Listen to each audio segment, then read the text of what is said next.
the Mexico versus Honduras Nations League matchup on Friday. Friday is going to be a very interesting day.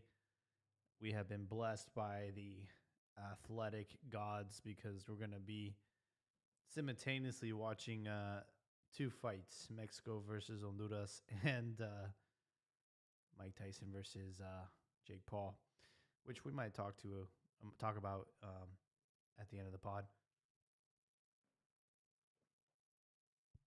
Just waiting for my panel to show up. So everyone hang in there and we'll get started shortly. Let me see if I can slap some music while we wait.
That's always fun.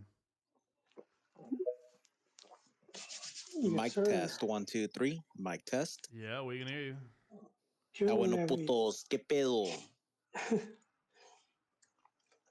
It's been a minute. Right here. Right here. What? So I haven't been able to keep up with the league. But I know Cruz Azul tight Tigres. What else is new? What? How did that ¿Verdad? work out Joel for no ve un them? partido. I'll No, I think he meant I think he meant Tigres, not me. Mira, don't you or worry, did you? bro. Or did you, Pero Jaime? I've been working on the juggernaut over here. yeah, let me get this recording and we'll kick this off. Dale, güey. Alrighty.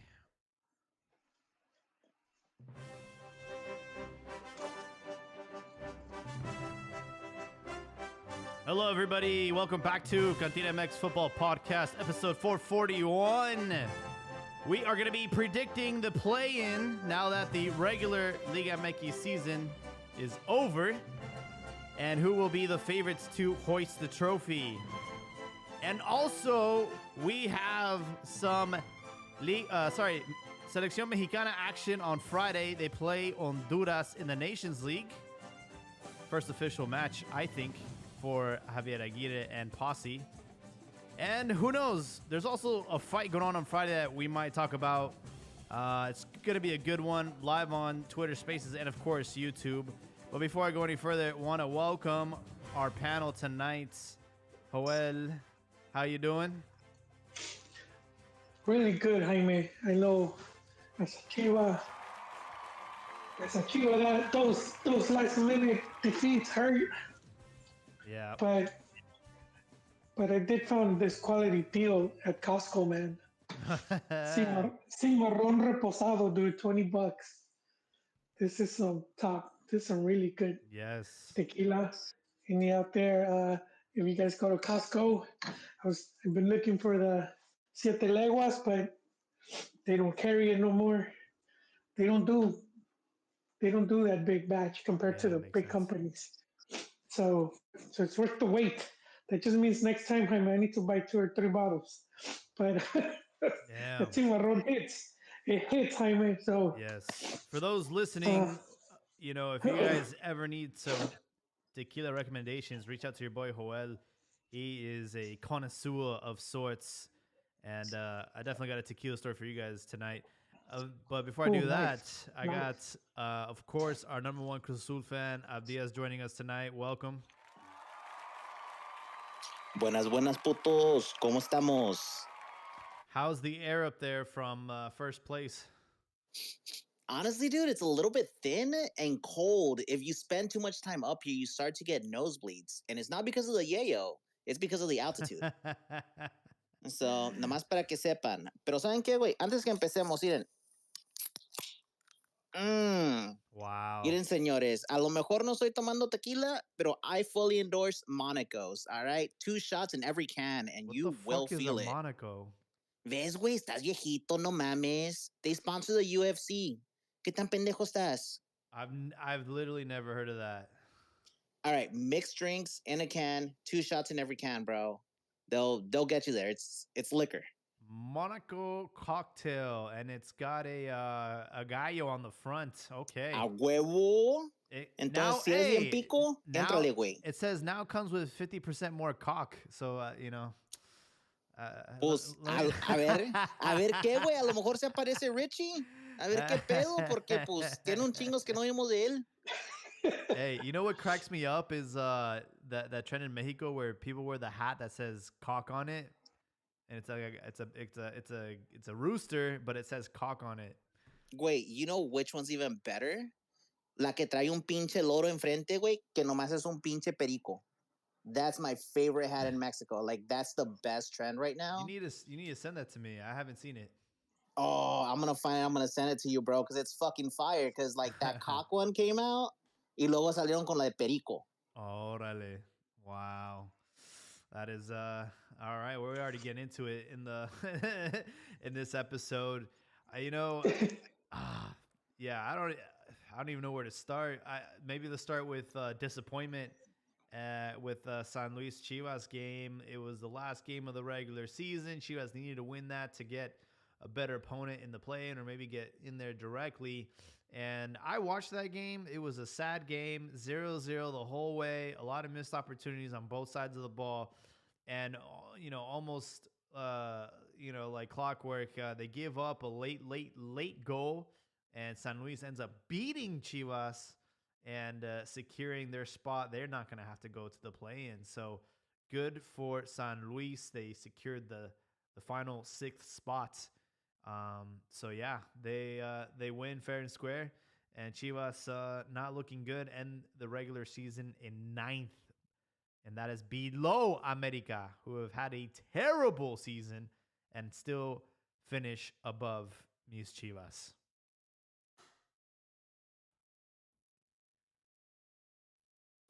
Mira, güey, don't get too fucking giddy trying to sling mud over here, all right? Let's not get it twisted. Chivas has been a shit sipping team and it's been said for a long time, especially by me, right? Now, the most important thing here is that I've been telling you guys for a long time, don't sleep on fucking Atleti. They've had an interesting program for the past 3 tournaments, and this is the year where they start to reap some of those benefits. Yeah. So, ustedes de pendejos que no han estado poniendo atención, ahí ustedes. But I've been saying it over and over again. Atleti is an interesting project. Keep your eyes on it. The way that they play, the way that they do these things. ¿Y qué pasó? Les metieron la pipa. Yeah, but that's not Chivas not taking it serious. I mean, credit to Atleti, and they have been working on their club. ¿Qué pedo, güey? Espérate, primero, ¿qué putas fue eso? That was Y, ice. y segundo, güey, that is not taking it seriously, güey. Dude, se creyeron, güey. No mames, se creyeron. Dijeron, no, güey, es el pinche Atleti, nos los vamos a comer. No, ¿Y qué pasó? no, come on, because Atleti finished about, I think they're 5 points from second place. Let me look at the tabla, man. Hold on. Yeah, no, Atleti put in a hell of a season. Y por eso todos estaban, no, güey, que es el Atleti, que quién sabe qué. 5 from Toluca. That's basically 2 games. So I mean, they've been strong, they've been good. So I don't think it was that she was just. I don't think that happened so much in Liga MX where you used to have these clubs that were like they always sucked. You could count on them to suck. I don't think you'll have like a season or two, but with this whole short season, and you could bring in 4 or 5 players. Some of these teams overnight can become more competitive, and that's where I said Chivas has struggled because they really haven't been bringing in players, and these teams can bring 4 or 5 players to strengthen up. I think that's been Chivas, their setback for a while now, that it's difficult for them to bring in those 2 3 players to stay at that level of like Chivas makes a final, Chivas makes a semis, but you still need to keep strengthening your team. Yeah, you even see the big clubs doing that. Even if they win the Champions League, they'll they'll go and bring in another top player. So it's not like we're gonna keep the exact same squad. They're always staying competitive, also within the team. She was just yeah, my poor Look, Chivas is they don't Amaury, have that. Amaury bet big on the Iron Man project and the Paunovic project, and they got very very close to getting it done in Yeah, 2023 in May of 2023. But I think like there you they go. bet big, like they bet the house on that, and it didn't work out. So since then they've had to scale Yeah. back, and you kind of see like the fumes, like and just running out of steam. And now Hierro abandoned the project and Gago abandoned the project. So now we're kind of back to like the rebuilding phase. Well, and also Jaime, we have to add to that. Some of the big players that Chivas counts on, they disappeared. Well, Chicharo never Ouch. even appeared. Aside from that, from his welcoming party, he's just been a no show. And then we had He's still done Victor more Guzman. than Hermoso. ¿Cómo se llama este güey? Peralta. Peralta? He's still done Aren't they more. tied at 1 goal? He tickles Hormiga's ass. I mean, I think he just has 1 goal each. But Guzman, that was the big guy Yeah. that was supposed to lead the team, and he's also been a no show. Mm-hmm. And then some of these other guys injured. Um, it's tough stuff. To me, that the club already they I know you're not like this, Jaime, but ya cumplieron, güey. that's they got to the play, and that's basically what can Wow. you expect of this. What's It's being realistic of what you can expect. Even looking at the season, one of you guys mentioned it in the chat how they weren't able to beat none of the top teams This way, during so the regular season. I would just like to Yeah. take this moment right here and spotlight it, right? So, pregunta, chavos. Have you guys ever seen the movie The Ringer with Johnny Knoxville? Yeah, where he pretends to be special needs to try That's yeah. exactly it. That's exactly it. So, there's this great scene, right? When the fuck did we Donde get ice cream? ahí mero, güey, el de where the fuck did we get ice cream? Cuando hasta los mongolitos dicen las cosas más verdades, güey. Es lo que acaba de decir Joel. Oh Right shit! there. Damn, That's what I didn't Chivas see that does. coming. I Acaban de didn't see cumplir, güey. Acaban de cumplir todo el pinche torneo. ¿Y sabes qué es lo Yeah. peor, güey? You guys didn't even make it into liguilla. You made it into the play-in, Yeah. which Well, is el ninth. That's repechaje about. para liguilla. No, güey, Yeah. no te cuelgues de eso, güey. Llegaste al No, pinche no me estoy repechaje. colgando. We'll So, finish in yeah, güey, ninth. that's where your expectations are as a club. Ya cumplieron, no hay pedo, güey. Como Yeah, dije, cuando los and mongolitos lo dicen sí mismos, es la verdad. well, I think that's what I think this is where Chivas is like, if we're being realistic as far as like their strength. That's kind of where they're at, like the ninth place, and so they have like 25 points, and then and they're like 6 points from fifth place Monterrey, just 31. No, yeah, 6 points. Again, 2 games. And so that's the big difference. And it's been for Chivas for a long time, which is not that bad thinking about it, which is that's where having these bigger players, that's when you see it. And it makes a difference. And you have this these type of players that will put Chivas there. And in a good season, they'll make more than those 6 points. They'll make maybe 9 or 10, which would put them, between three and fourth, third and fourth. And that's kind of what happened when when Jaime was mentioning they made a final, they made a semis. But I mean, it's expensive, man, just keep to stay at that, to maintain that level. It could be expensive for Chivas. I think Jaime was talking about Tigres bench, and just Chivas doesn't have that. And he was looking at their bench and saying how those dudes could be starters in many of the clubs. And until we see that at Chivas, we can't really be expecting them to top in the chart or to be contenders.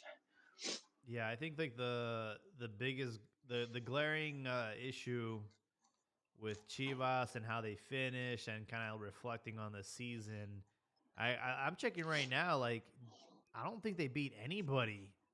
And that was a point that I wanted to make. So here's the thing about Chivas, right? And you're saying, okay, it's only a couple players, this and that. First thing that I want to point out, all that I'm hearing is I'm broke, right? Like you cannot afford to have the talent, and that's fine. This is a conversation that we've had and that I've tried to make you guys understand and accept it.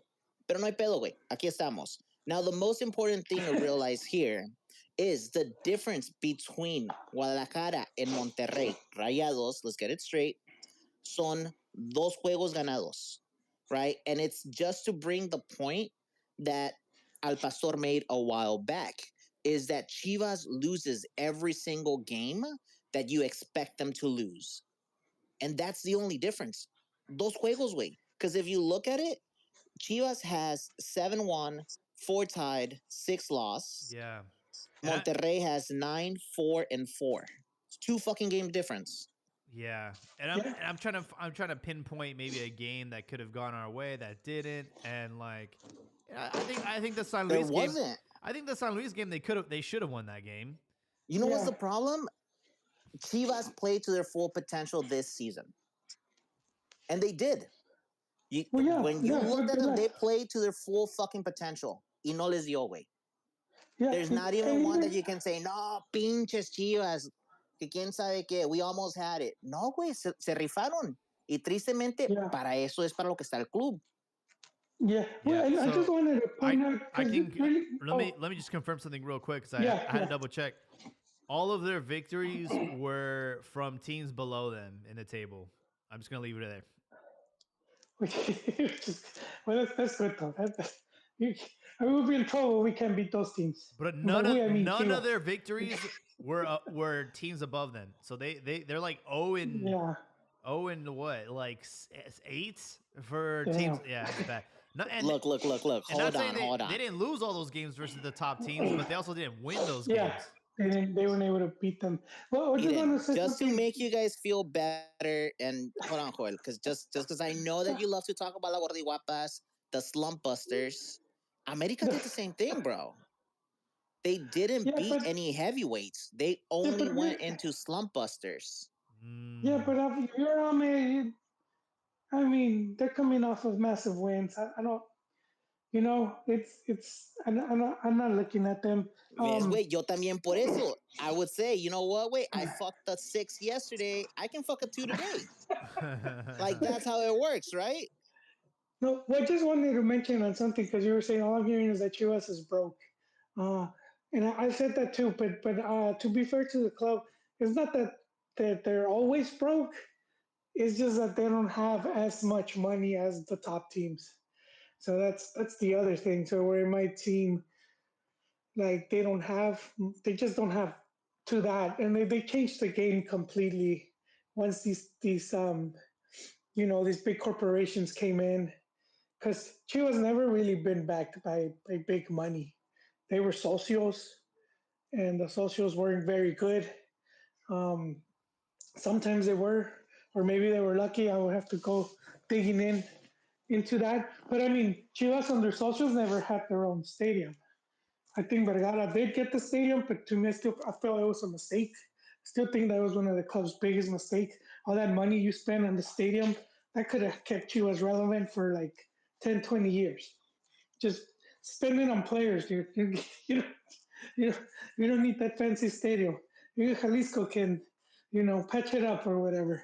Anyways, that's the thing. I felt it's been they're nowhere near. They're just nowhere near what the FEMSAs and the Cruz Azul and the Cemex when they open their coin purse that they could bring, and they could bring even more if they wanted to. Those, you know, and that's kind of where we're at.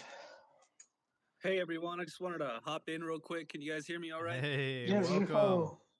Great to hear, great to hear. I heard the word ringer and rifado in there somewhere, so it's like Beetlejuice. I got summoned. And I agreed with a lot of what both Joel and Abdia said, but I disagree with one point that Abdia said. He said that Chivas played to their full potential this season, and that's just not true because of injuries, because of what Gago did. So there's some context to why they've lost steam, and like I think the two games that they should have won and they didn't was against Puebla, and then the other day against San Luis. But like they haven't been playing to their potential because of injuries. They're missing Piojo. Hormiga Gonzalez just barely came back from injury. Who else was Cade Cowell was gone for a large part of the Yeah, season. definitely missed him. And we invested a lot in him, and then Chicharito has been MIA this whole season. True. Supposed to be coming back, but I think we've all kind of lost hope, which is unfortunate. So like a lot of things that could have gone wrong have gone wrong for El Rebaño, and so I don't think they've been allowed to play to their potential this season because of these circumstances. But with that said, I do want to I want to piggyback off what Abdia said, and he gave flowers to San Luis. They defended well, and I just want to highlight this one kid that I highlighted last week, Luis Najera. He's a center attacking midfielder. He came in as a sub, and he provided the assist late in the game for the winner. 21-year-old with 3 goals and 4 assists, and someone's got to swipe this kid up. I think he's the real deal. And I think he was the difference against Chivas for San Luis. But with that said, just those were my thoughts on that. Welcome to the show, Rifado. Always appreciate some actual logic behind these arguments. But yeah, I mean, so many injuries with Chivas. And, I really thought that they were going to get hot towards the end of the season. And it was almost like the inverse effect. And they're definitely going to benefit from having a little bit of a break between now and the play-in match. And we play against Atlas, our bitter rivals. We actually lost to them in the regular season 3-2. So this is a good opportunity for Chivas to get some revenge. However, them beating Atlas does not guarantee them a spot. They will still have to play the loser of the other play-in, which is going to be Tijuana versus America. And, America fans have been joking around, and they've been asking me, hey, can you explain how a play-in works? Because I've never had to be in one, and you guys clearly have always get in play-ins. So can you explain the rules there? So America, Tijuana, that's a juicy matchup. You know what? I'll do a PSA para los Willas. Miren, cabrones, lo más importante aquí para aprender es que no llegaron a la postemporada. No llegaron a la liguilla, pendejos. Se tienen que rifar el pinche repechaje como una puta de bordel para poder llegar a la liguilla. Acuérdense lo que son. Y si les olvida, que no se les olvide que el Toluca los acaba de miar y secar a pedos este fin de semana con un 4-0. Entonces, no se me confíen, putos. That's very true. Also, during the play-in is during the international window, and they're gonna lose all their South American talent. Zen, uh, Zendejas will probably play for Club America, but he's been called up for the U.S. So they're like already like depleted, and now they're gonna be depleted even more because of the international window that's going to like fall right on that time. So I'm gonna go ahead and put my money on Cholos, and I think Oh, out because they had a draw last game where I thought America looked a little bit better, but now they're going to be missing three or four guys, and so I think that's just going to be too much for Club America, and maybe they come through, but I think Cholos is going to take it to them. I was blessed on Sábado Futbolero because I was able to almost watch three matches. I started with the Chivas San Luis game, and then right after was the goleada de Toluca against America. And my dad's like, "Hey, I see some familiar faces at Toluca. Is that Canelo? Is that Alexis?" I'm like, "Yup." And even Gallardo got on the board against America. So, I think Toluca are coming into this as, the second best team in the league. And it was quite evident on Saturday. And, I agree with you. I do think that TJ will get the better of America. And we're going to see a Chivas America for the final spot in the playoffs. I think that's what Destiny wants to happen. I think what Destiny wants to happen is for Juan Carlos Osorio and Jardiné que se agarren a putazos right on the sidelines. That's what we want to see. Ya le cantaste el tiro, profe. Pártele la madre. Como me dijo mi jefecita, mira cabrón, si te peleas y te parten la madre, te voy a partir la madre cuando llegues a la casa. So, éntrale, profe. Yeah, I started thinking about what matchups would you like to see fight wise, as far as Liga MX's coaches. Jardine, he's got some fucking Brazilian jiu-jitsu. He'd fuck up Osorio. Osorio's got like the fucking anger and shit. He's probably on coke, but I think technique wins there, and I think Jardine would win that battle. Senor, you've clearly never fought somebody on coke. They can't feel the hits. Like, it's fucking nonstop. So... Yeah, but jiu-jitsu's not about hitting. It's about, like, putting your fucking legs in a Chinese finger trap and then choking you out. ¿Sabes qué, güey? Next time you have some free time, look up Florida Man on YouTube, and you'll be interested in what you find. You're gonna have to be more specific because you type in Florida Man and then what? Like, there's. Pa que veas, güey, por eso, like, okay, a state that just randomly has cocaine wash up on its shores? Come on, man. You know what they're feeding off of. Now, the thing to keep in mind here is, si queremos putazos de los buenos y los sabrosos, Martinelli versus Piojo. Nah, I want to see Piojo versus Tuca. I want to see that fight. Ooh. Do they have that type of beef though? Like, do they really have that type of beef? I would like to see it. I don't know if, Nah, güey, tienes que tener un poquito de salsa ahí, ¿verdad? Martinelli contra el Piojo, güey, ¿desde hace cuándo? Güey, si lo corrieron por meterle un putazo en el aeropuerto. Yeah. Like, you think that in an alley brawl, it isn't going to go all out?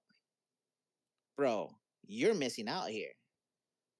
Yeah, that'd be an interesting matchup. I think Piojo versus everybody. Now, really quickly, I'm really happy that we're talking about putazos, because if there's one thing that Liga MX did this weekend, primero, goleadas, the way that the games were being played, you know what, dude? I'm going to be honest with you. It gave me a little bit of that feeling of that mad rush to the finish. ¿Te acuerdas, güey, when all the games used to be played at the same time?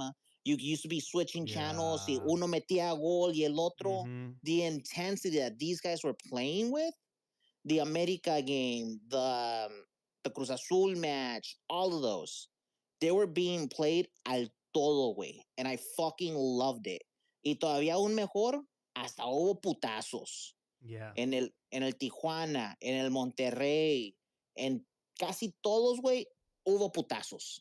Entonces, how else do you want to end the season than this way? Like, this is the way that the league is supposed to fucking ball out. Mm-hmm. And I am so excited for it. That's what made me happy. The only part that we won't get back is when all those games were going at the same time. Somebody was gonna get relegated, and that was the intense part because you'd have that game like in the corner, like, oh shit, like who's it gonna be? You know, is it gonna be Puebla? Is it gonna be, you know? And you would see the tides turn and stuff. So that was the other part of it. Like there was a fight to stay in the first division that you don't see anymore. There was, and that was my favorite fight, right? I always kept an eye on the relegation because if you were unfortunate or if you were smart and you watched those games, those were the ones where the guys were fucking se la estaban rifando, güey, a todo lo que tenían y se estaban partiendo la madre. ¿Por qué? Porque, güey, no quiero ir a jugar a pinche Tapatío. No quiero ir a Dorados. ¿Quién putas quiere ir a pinche Correcaminos? No mames, tienen balaceras en el estacionamiento. Yeah.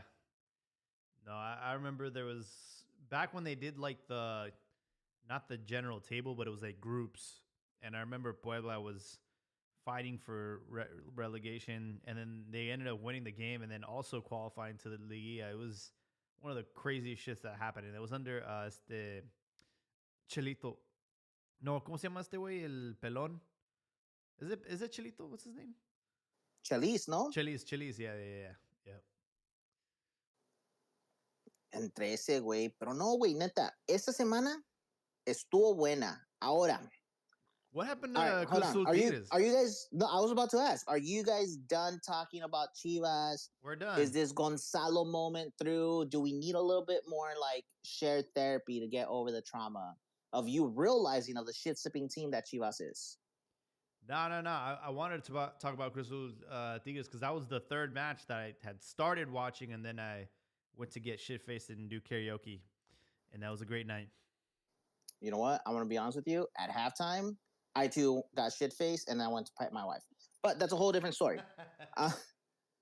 No, wait, neta, it was a good match. It was back and forth.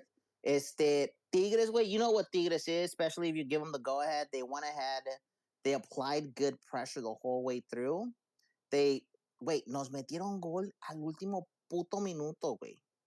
But then, el pinche Sepu, güey. El pinche Sepu mete un putazo gol al 98. Like, no mames, güey.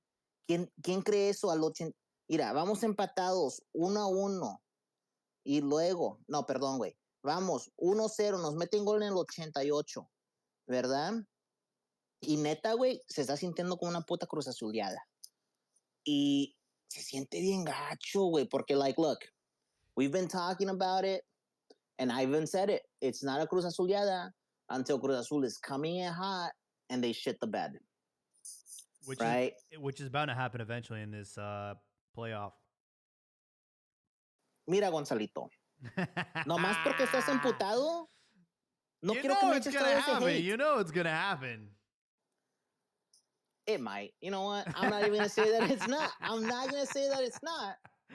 Because then I'm going to have to come on here because I'm not a fucking fag like Ricardo and Ron que se esconden a cualquier pinche momento que quieres. Hey, listeners, in case you guys haven't noticed, Los Americanistas haven't been here all tournament long. All season, dog. Todo, güey. Calladitos. They don't say a fucking peep. Right? And I know they listen. And I've called them fags, and I've called them cocks, and I've called them every single word. And they still don't come out. Nomás para que vean, how much of Fairweather fans are they? They're just hiding. So here's the deal. I'm not going to say that Cruz Azul isn't going to Cruz Azularla, güey. Pero neta, we're coming in. And we had this moment. And I was listening to one of the other pods, and they said, it's like, look, for years, a Cruz Azuleada has been a negative thing to where this time la pudieron Cruz Azulear, pero en positiva, güey. They were losing. It was looking bad. Se echaron con todo, güey. ¿Y sabes qué? En el último puto minuto, Sepu sale, mete un puto cabezazo, güey, que neta, creo que murieron los vecinos. De cuánto grité ese puto gol, güey. And now here's the most important thing. And the reason why it was feeling like a Cruz Azuleada. Look, it's the end of the season. We're already guaranteed. We're leagues ahead of everybody else.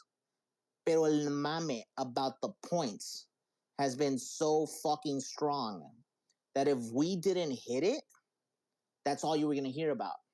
Cruz Azuleada esto, Cruz Azuleada el otro. No, no pudieron agarrar los puntos. La So Cruz you guys broke the Azulearon. record? We broke the record. 40, We broke the what, record. 44, 43 points. Wow. 41. Oh, shit. And just to add to what and Abdiel is 17. saying, just to add to that, if they didn't tie the game, everyone would have turned on your golden boy Piovi, because that was the most innocent, stupid foul I've ever seen. This guy grabs him. He has no like intention to get the ball. Fouls Antuna, who makes a meal of it, and then boom, there's the winner for Tigres. But they shit the bed. That's it, way. But the media would have crucified your boy. You know? And he's been playing such a good fucking season. Yeah, he crumbled there. But you know what? Sepulveda came through. It was a great match. It was exciting. It didn't seem like a 1-1. It didn't, dude. It felt like, no, wait, te la estás rifando con todo. Like, it was a good fucking match.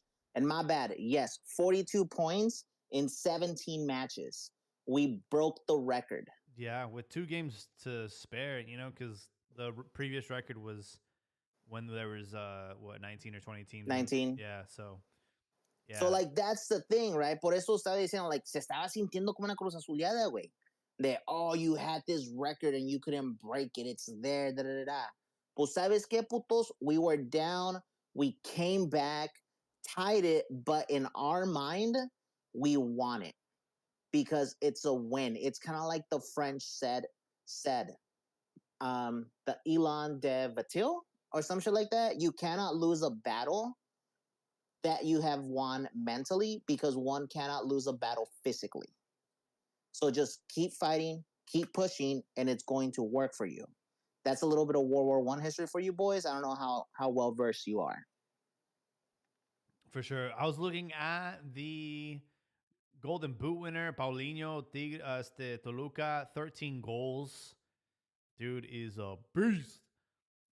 And you got to. He is, but who's behind him? Sepulveda Cruz Azul with 9. And he's averaging a goal every 93 minutes, that's a pretty good, it's almost a goal game for Sepulveda. So kudos to him. And, this is a name that's been around in Liga MX for over a decade. And I remember at one point he did go to Chivas back in 2018. But he's been around for a while. Morelia, Toros Neza, Atlante, Querétaro, Morelia, Chivas, Necaxa, Tijuana, Querétaro, Necaxa, Querétaro, and now at Cruz Azul. Hey, man. All it takes is Cruz Azul to take care of you, man. That's really what it is, dude. I've always said it. Think of Cruz Azul like the Statue of Liberty. Give me your hungry. Give me your poor. Give me your sheltered masses. We're going to take care of them. We're going to shine those little fucking rough diamonds that you guys keep throwing away, and we're going to make something out of it. Miguel, you want the biggest fucking example? Miguel Sabah? No, güey. Estás pendejo. You want an even bigger example than that? Antuna. Lo hicimos campeón de goleo, güey. Did you see that pass he fucking put through? I don't know what player that is over at Tigres, but when we had him at Cruz Azul, we had him working. We were able to push him to be campeón de goleo. If anything, that is more of a testament on Cruz Azul as an institution than anything else. I think Paunovic is bad at managing some of these players. Like, like there was the kid, the 5'1" kid, Diego Sanchez, El Chicha, no? He was subbed out in like the 30th minute as soon as they hit their Jóvenes mark. As soon as they hit that number where they wouldn't be deducted points for not playing a certain amount of youngsters, as soon as he hit that, they subbed him out. I forget who they brought on. I think it was Antuna.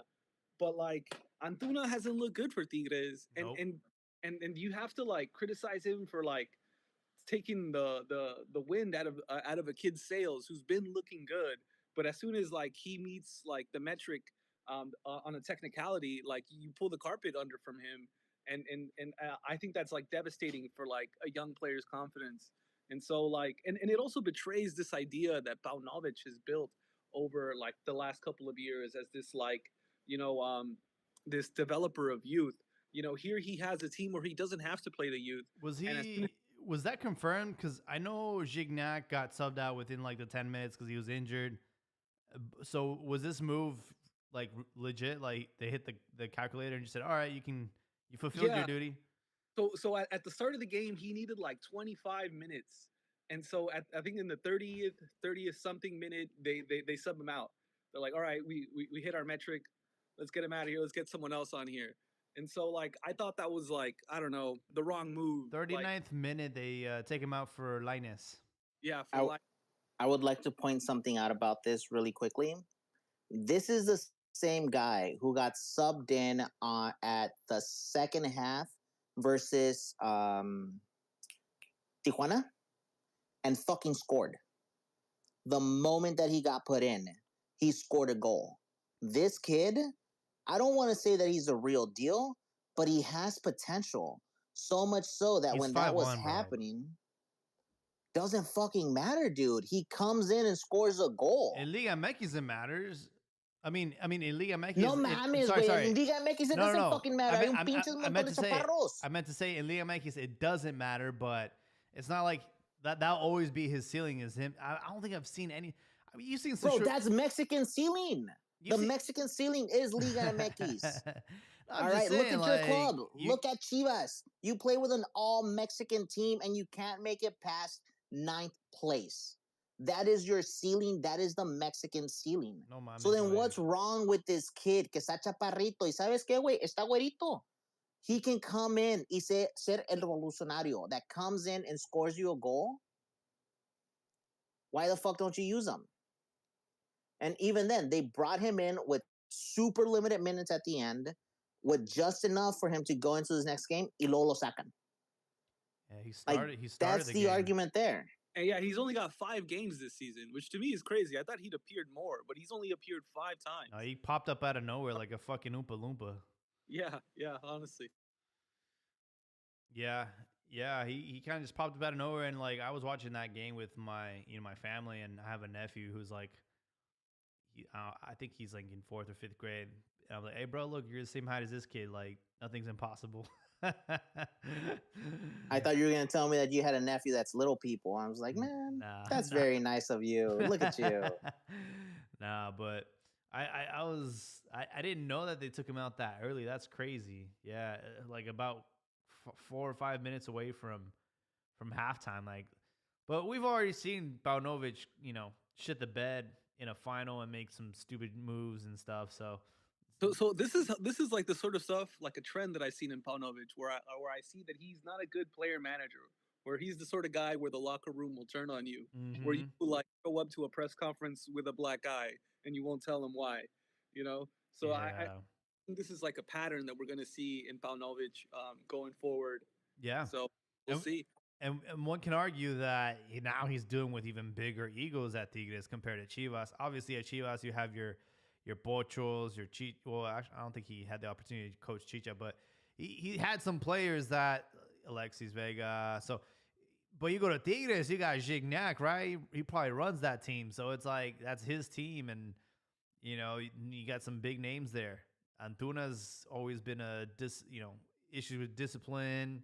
You got Linus, you got Cordova, you got Osiel Herrera. I mean, the list goes on. And then you got a fucking crazy-ass goalkeeper who's got a lot of character too, So it's a lot of personalities having to manage them. And, yeah, I could see the team kind of like rolling their eyes maybe at a certain point and not listening to him. He might lose the locker room again. And that is something to keep in mind. It's like, yo, look, there's 2 things to keep in mind here.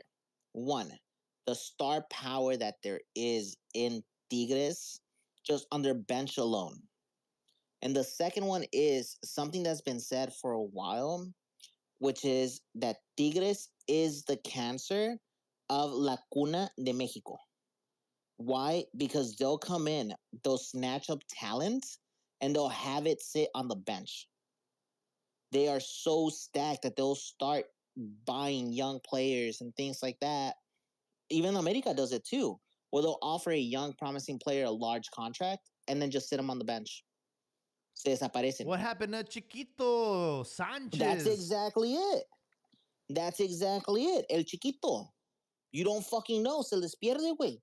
He's just on the bench because then he becomes just another regular player who's just sitting there. Dude scoring goals against Germany, then fucking disappears from the face of the earth.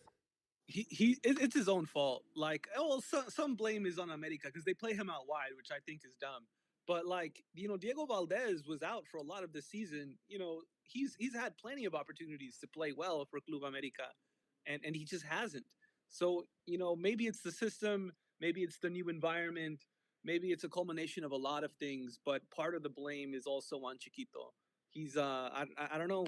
Maybe the money's a little too much for him. Maybe the life in Mexico is a little too rich for him in comparison to Pachuca. Maybe it's all those things, but part of the blame has to be put on Chiquito. That's fair. That's definitely fair. Now, just trying to bring the conversation back to where we originally were, talking about Cruz Azul, right? And one of the things that I want to point out, and like I've said before, really quickly, I just want to give a shout out to Wicked Sensual Care. Most importantly, their sensual massage cream. All right. If you guys are into it, go for it. Treat yourselves. Reason why I'm bringing them up is because the thing that Cruz Azul has been doing beautifully is that we have been edging ourselves all the way to the end. We have been refusing. You know what?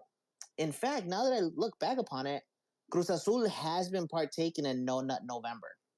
All right? We've been edging, we've been stroking. We haven't won at all this month of November. Pero reason is we don't want to blow our big load before La Liguilla. We have to hold it. Oh, you're disgusting. You have to hold the juggernaut until the Liguilla. All right? So, if you're you guys out beat there, Santos 2-0 on November 2nd. Sí, güey, pero es Santos. They don't count. Plus, you know what? Everyone gets a slip at the beginning of the month, all right? You forget what day it is. Se te va. You accidentally not, and you're like, puta madre, it's already November. You know what? That one didn't count. That was the freebie that I get once a month, right? Also, Santos against them during that game, they scored those goals really early, and then put the brakes on it.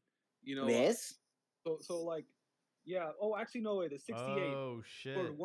They only scored one really early. See, so it gives you time to rebuild that nut. All right. And that's what Cruz Azul is doing. So nomás espérense, güey.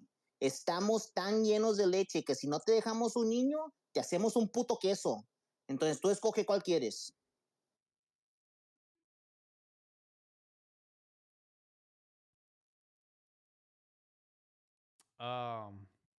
I'm sorry, it was the Pumas game. It was the Pumas game where they scored really early and then they put the brakes on it. Against Santos, they scored early on, and then in the second half, like in the 68th minute, they scored another one.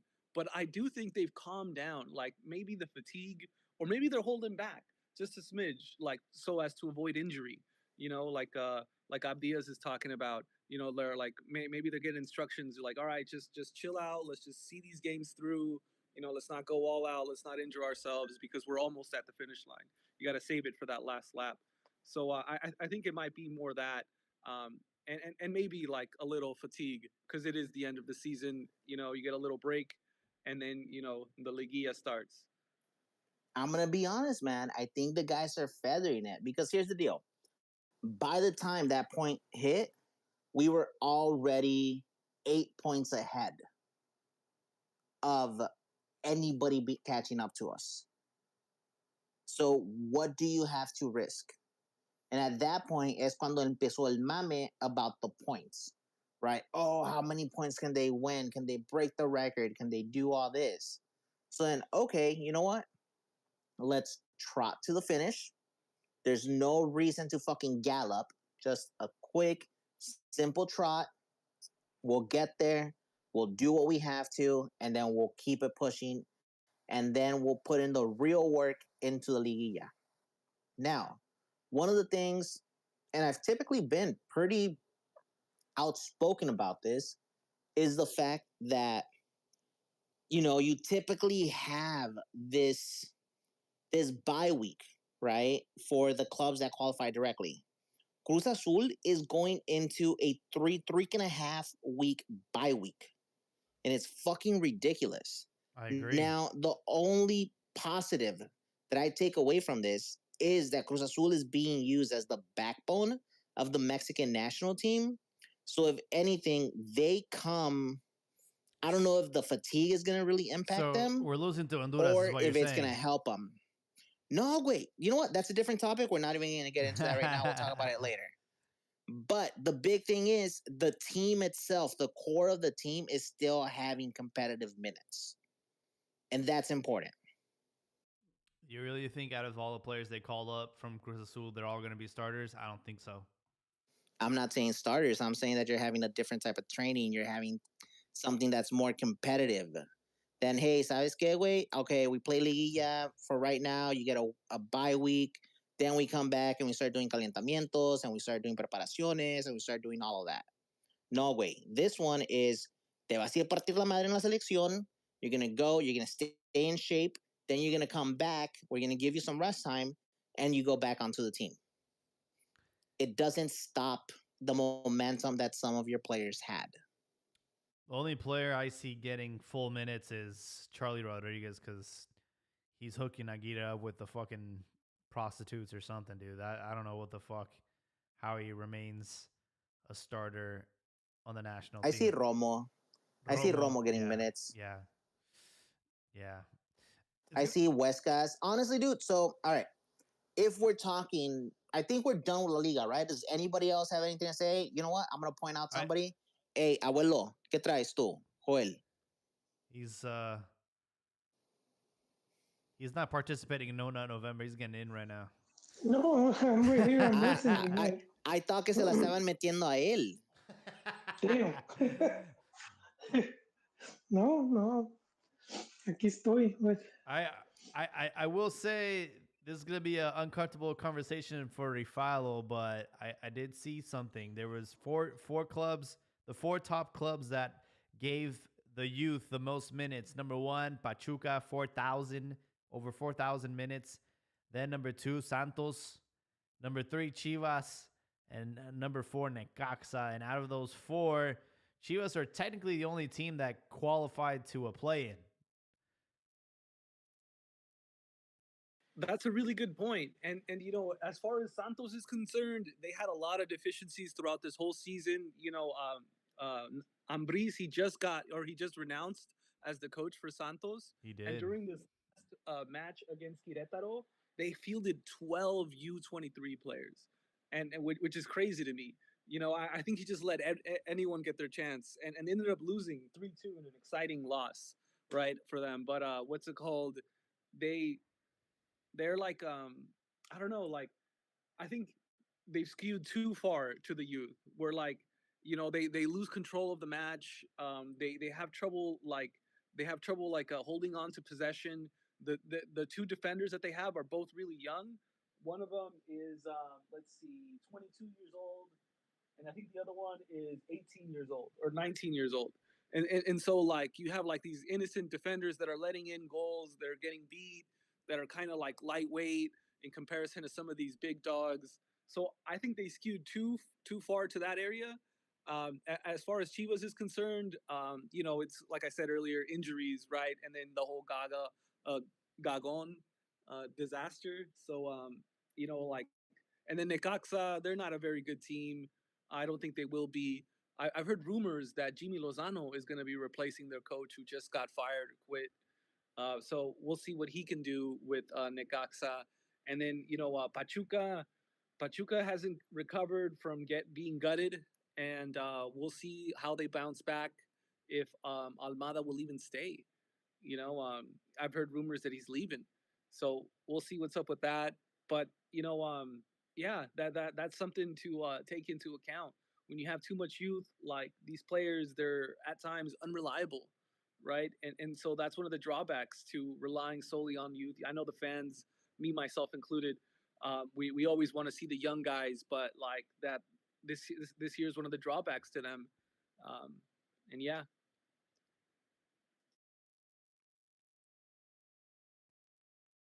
I just think that it's an unfortunate stat about seeing none of the clubs getting rewarded for leading with the youth, and I mean, I think Pachuca, uh, Santos, and Necaxa. I mean, it's not like their fans have expectations of winning leagues and getting to play. I think Pachuca may be the only one that should be consistently competing for playoffs, but yeah, they need to get their shit together because they're going to the Club World Cup to they represent are. Mexico. So they're gonna need to Are you get their sure shit about together. that one? I thought it was them and who else? It was Inter, no. There's someone else from Liga MX that's gonna be representing. You know Rajados. what? We're gonna talk about that in just a second. All right. Well, I just really quick because you were talking about you guys were saying they weren't being rewarded, but the reward for these clubs using youth ultimately is gonna be the youth, not so much they got into the playoffs or liguilla, and for that, yeah, it could take it could take a season or two. I should say more like no more than that because when I say a season, I'm thinking the full year. Um, but yeah, it could take like 2 years. you know what? So that's four Let seasons. let me interrupt you for a Well, second. And that is something that I myself am actively working on, and it's the phrasing. And I really think that yeah, we, as a podcast, as a group, and most of all, people who are giving out information should really work on this. It's not a season, it's a yeah, tournament because we yeah, have two tournaments yeah. Mm-hmm. per season. And it's Yes, really there you go. hard because if we keep saying season, it Yeah, contributes to that short mentality of like, oh, that was yes, last season. No, no, no, senor. That facts. was last tournament. We have Yes, two tournaments in every fucking season. So I myself like to differentiate, and I yes. would like to challenge the rest of you to differentiate that as well in order for our Oh yeah, listeners to yeah, know the reality of Mexican soccer. Because it's yeah. very No, easy to run with the fallacy of, oh, it's been a full season.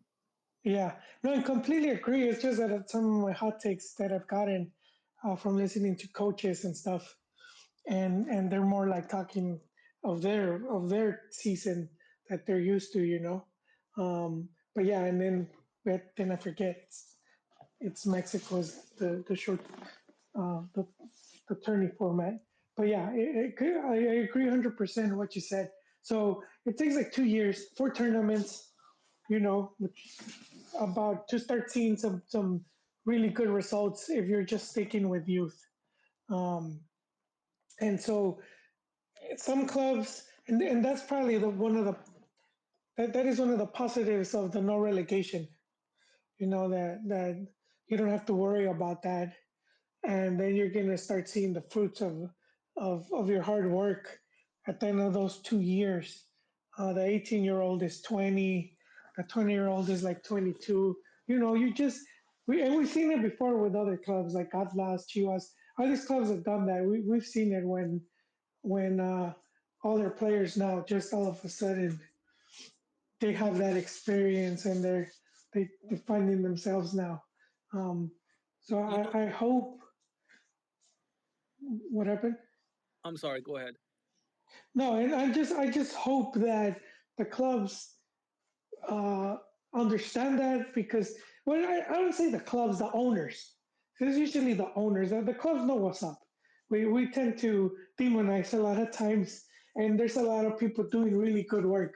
But if you guys include the Cuervos, that's that's that's a must watch if you like Liga MX because even though it's comedy and satire, it's pretty accurate as to how the league works.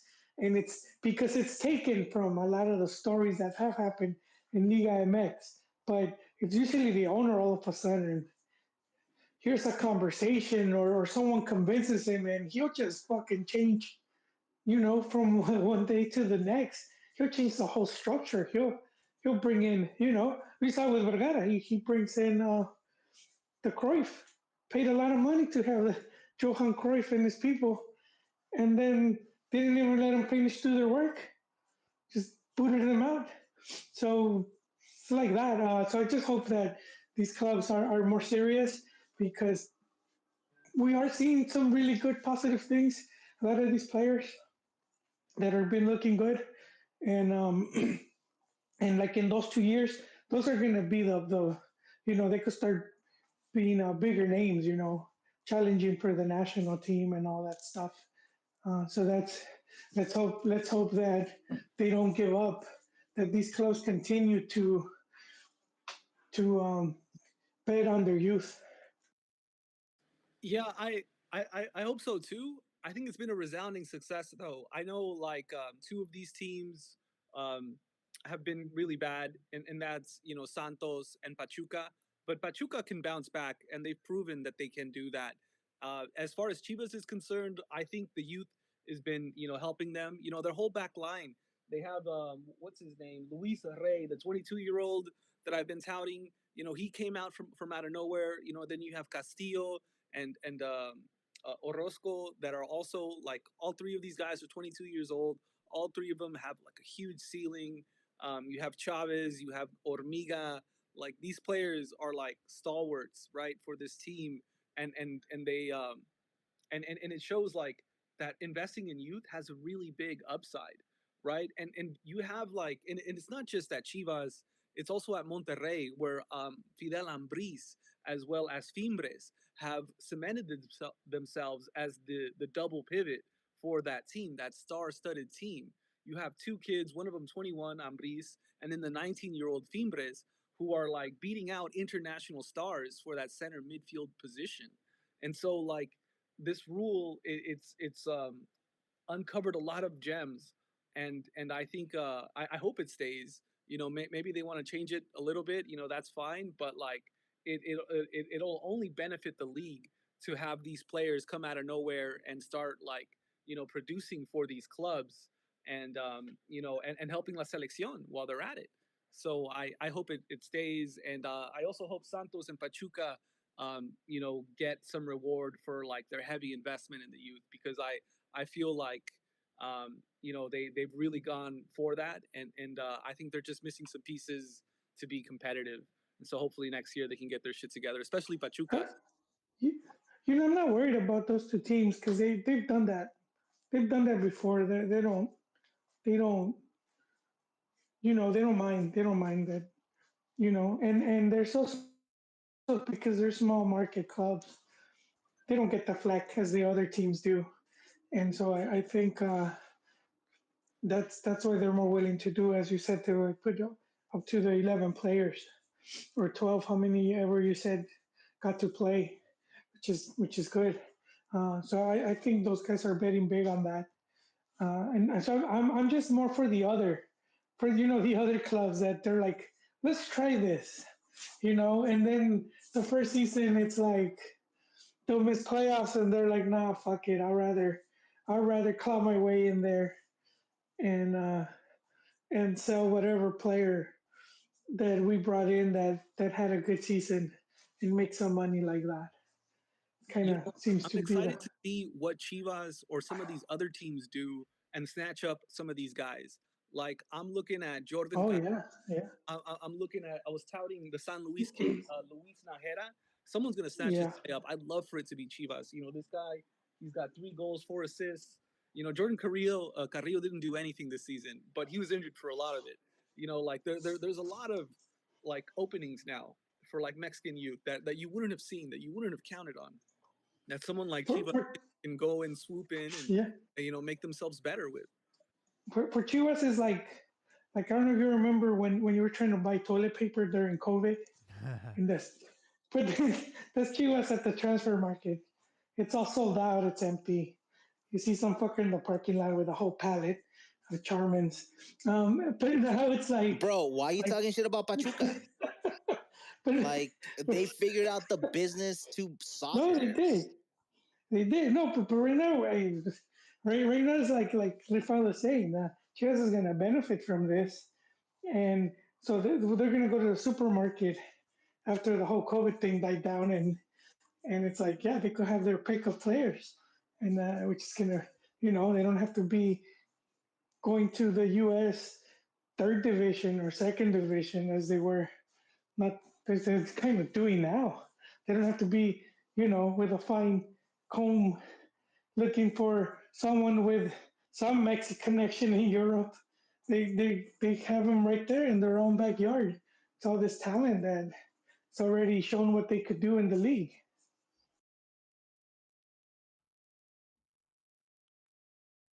Wanted to. Agree. What happened? Oh, I just said 100% agree. Sorry, go ahead. Wanted to segue into the matchup on Friday. Honduras facing Mexico. I saw a video floating around today on social media about the status of the locker rooms. And I didn't read like the title or the caption, but I honestly thought that they were showing the locker rooms inside El Estadio de los Deportes over there in Cruz Azul. No mames, güey. Mira, güey, mira. Espérate, güey. Antes de que empecemos con pendejadas, te voy a decir, all right, I get it. El Akron, it's fucking beautiful, but it looks like a fucking toilet bowl and it's in the middle of fucking nowhere. Hey, all right? Listen, Mi man. estadio, no, espérate, güey. Mi estadio tiene una plaza de toro. Listen, tiene dude. un pinche autodromo de Fórmula 1. ¿Qué putas tiene el Akron? Dude, our team plays like shit and teams like to shit on us. So that is an accurate representation of our stadium. You know what? I will give you that. I will 100% give you that, and I will concede to that statement. Because at the end of the day, what do you have to do? Just flush it down. That's all Chivas has to do this whole season. That's what they've done this whole season. They just flushed it down the toilet. That is Zeus's throne. Ahora, güey, espérate, porque me calentaste, güey, me calentaste y no está bien. Mira, aquí está el pedo. Cruz Azul metió feria para que arreglaran los vestidores, el estadio, todo. El momento que les dieron las llaves, que le dijeron, ok, ustedes tienen el lease en este lugar, es de ustedes, no hay pedo, y Cruz Azul le metió feria. Entonces, si no has visto el video de los vestidores, güey, te mando un video, no hay pedo, pero se ven con madre. Se ven bien. Ahora, estos acá en Honduras, ¿verdad? Mm-hmm.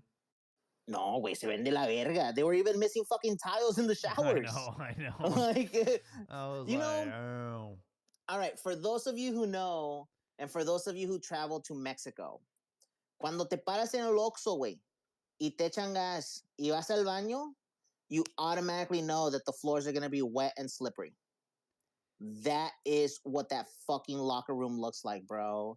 It looks like a third world fucking restroom. What I don't, and it's rough. You pay for. What I don't get is mira, el pinche rico acá, el pinche rico acá que está, ¿ves, güey? Está dispuesto a pagar 5 pesos. No mames, güey. No, güey, con esas 5 pesos me compro unas pinches quecas mejor. No mames. Mira, güey, no, si vuelvo a entrar a mear, güey. Mear puedo entrar en un pinche árbol. Voy a entrar a cagar, and that shit better be clean and smell good. So, yeah, 5 pesos, yes. I could read my newspaper. These are the conversations that the Latinx aren't ready for. What I don't understand is San Pedro Sula not available? They usually play in the Olympic Stadium, so where the fuck are they taking them? I'm actually really happy about this. All right. And the reason why I'm really happy about this, because this is the one game, dude. This is the only game that the Mexican national soccer team has to test their grit, right? They fucking hate us in Honduras. If you listen to the Mexican press when they speak about going there, they tell you when you check in, immigration tells you you are safe, you are welcome, but know that you are here to lose. And that is immigration when you are checking in under a Mexican passport. When you're there, they've even said it. The Honduran press makes it a show of interviewing the Mexican press about how badly it is that they're gonna lose and how it is that they think the game is gonna go. Dude, this is their World Cup. This is everything to them. So they're coming with everything that they have, and this is what I want. And I'll take it one step further. This is the game where I want to see the youth. I want to see Huescas playing the full minutes. I want to see Sepu going up there in his first call up. I want to see these guys. You know why? Because I want to see what the fuck their metal's made out of. Because for years they have been coddled. They have been treated to hotels in Vegas. They have been treated to the fine life.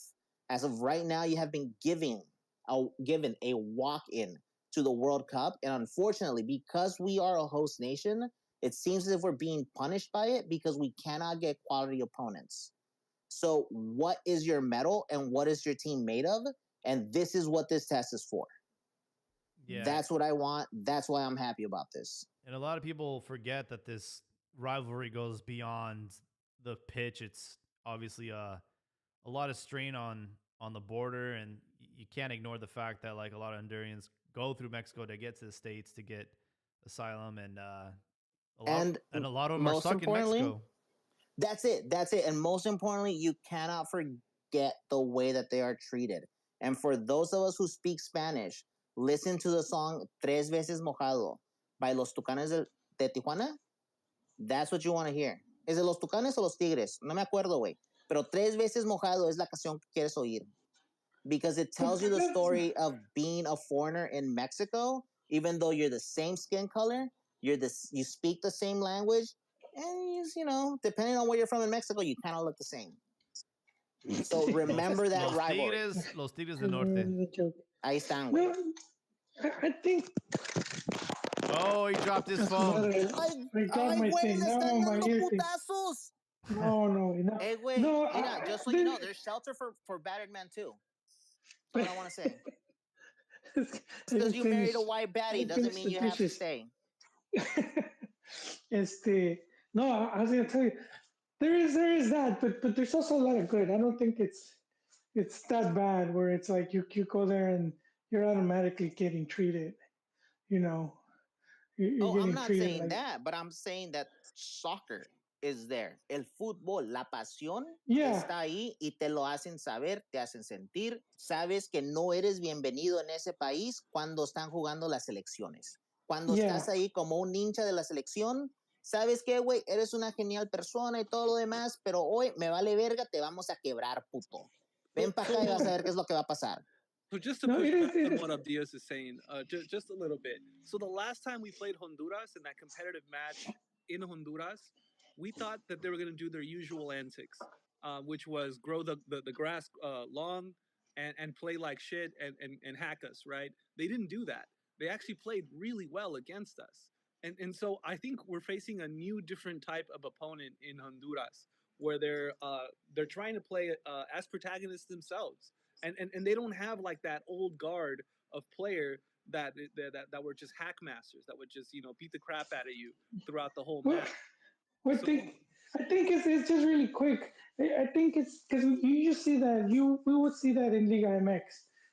So if your team's not that strong, then yeah, you would do that. You would have the grass long and you play in midday where conditions were not favorable for them. And I think because Honduras has had like really good, really strong teams where they didn't need to do none of that stuff. I don't know where they're at now, or at least where they see themselves now, if they're gonna try that, But right now, I would, if I'm them, I would try it. Just to like continue my point, which is that like now the shoe is on the other foot. Now it's us who's kind of like playing physical. Now it's us who's ceding possession of the ball, and so like I think we're gonna go over there. We're gonna win, and we're gonna win ugly. And so because I have seen how the Catrachos have been playing, and I got nothing but love for the Catrachos. They're dope people. Their food's not as good as ours, but it's okay. And yeah, like Aguirre, his play style is basically like similar to the way the Hondurans have been playing for a really long time.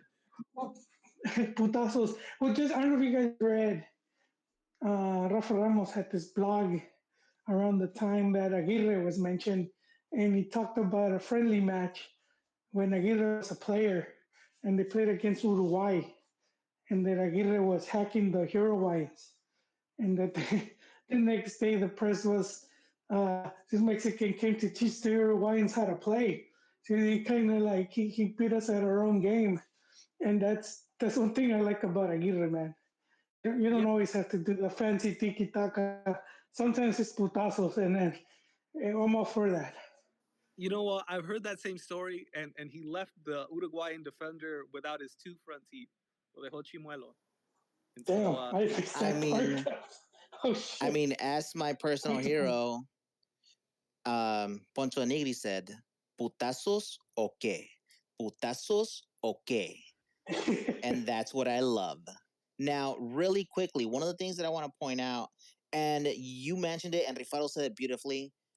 I see an ugly win, and you know what? That's what I want. That's what Mexico needs. Mexico needs to be battle tested. We're not beating Honduras, Now, bro. you know what? You never know. You never know. I'm gonna bet on it. I'm gonna put it in there. We beat them. It's a fucking scrapper. If anything, it's a 1-1 tie. Now, trust me, they're gonna knock on the fucking door. One might slip through. It's not gonna be a shutout. So a 1-1, 1-2, I'll take it. Depending on the Now, goalkeeper. depending on the goalkeeper. Either way, dude, because they're coming out to fucking kill. They're coming out with a knife between their teeth. They understand. For them, this is kill or be killed. There's no fucking. Well, I guess there is a second shot, but not at home, dude. Not to defend their house. Not against Mexico. Now, the whole point about growing the grass long and doing these things, yo, those are the dark arts of the game. You play to your advantages. Like, you know what? Right now, the perfect example is Bolivia. What has Bolivia been doing recently? They don't play in La Paz. They play somewhere else, way the fuck up in elevation, to the point where the ball starts to do funny things because there's air Yeah. in that high of an elevation. That's- Pero ¿sabes qué, güey? Los pinches bolivianos corren para arriba y para abajo, güey, como si nada. Y ni le están entrando a la coca. Y no digo cocaína, güey, digo coca. The leaf alone, Yeah, like the these leaf. motherfuckers are just But- out there, well, fucking you know what kicking they would ass. take?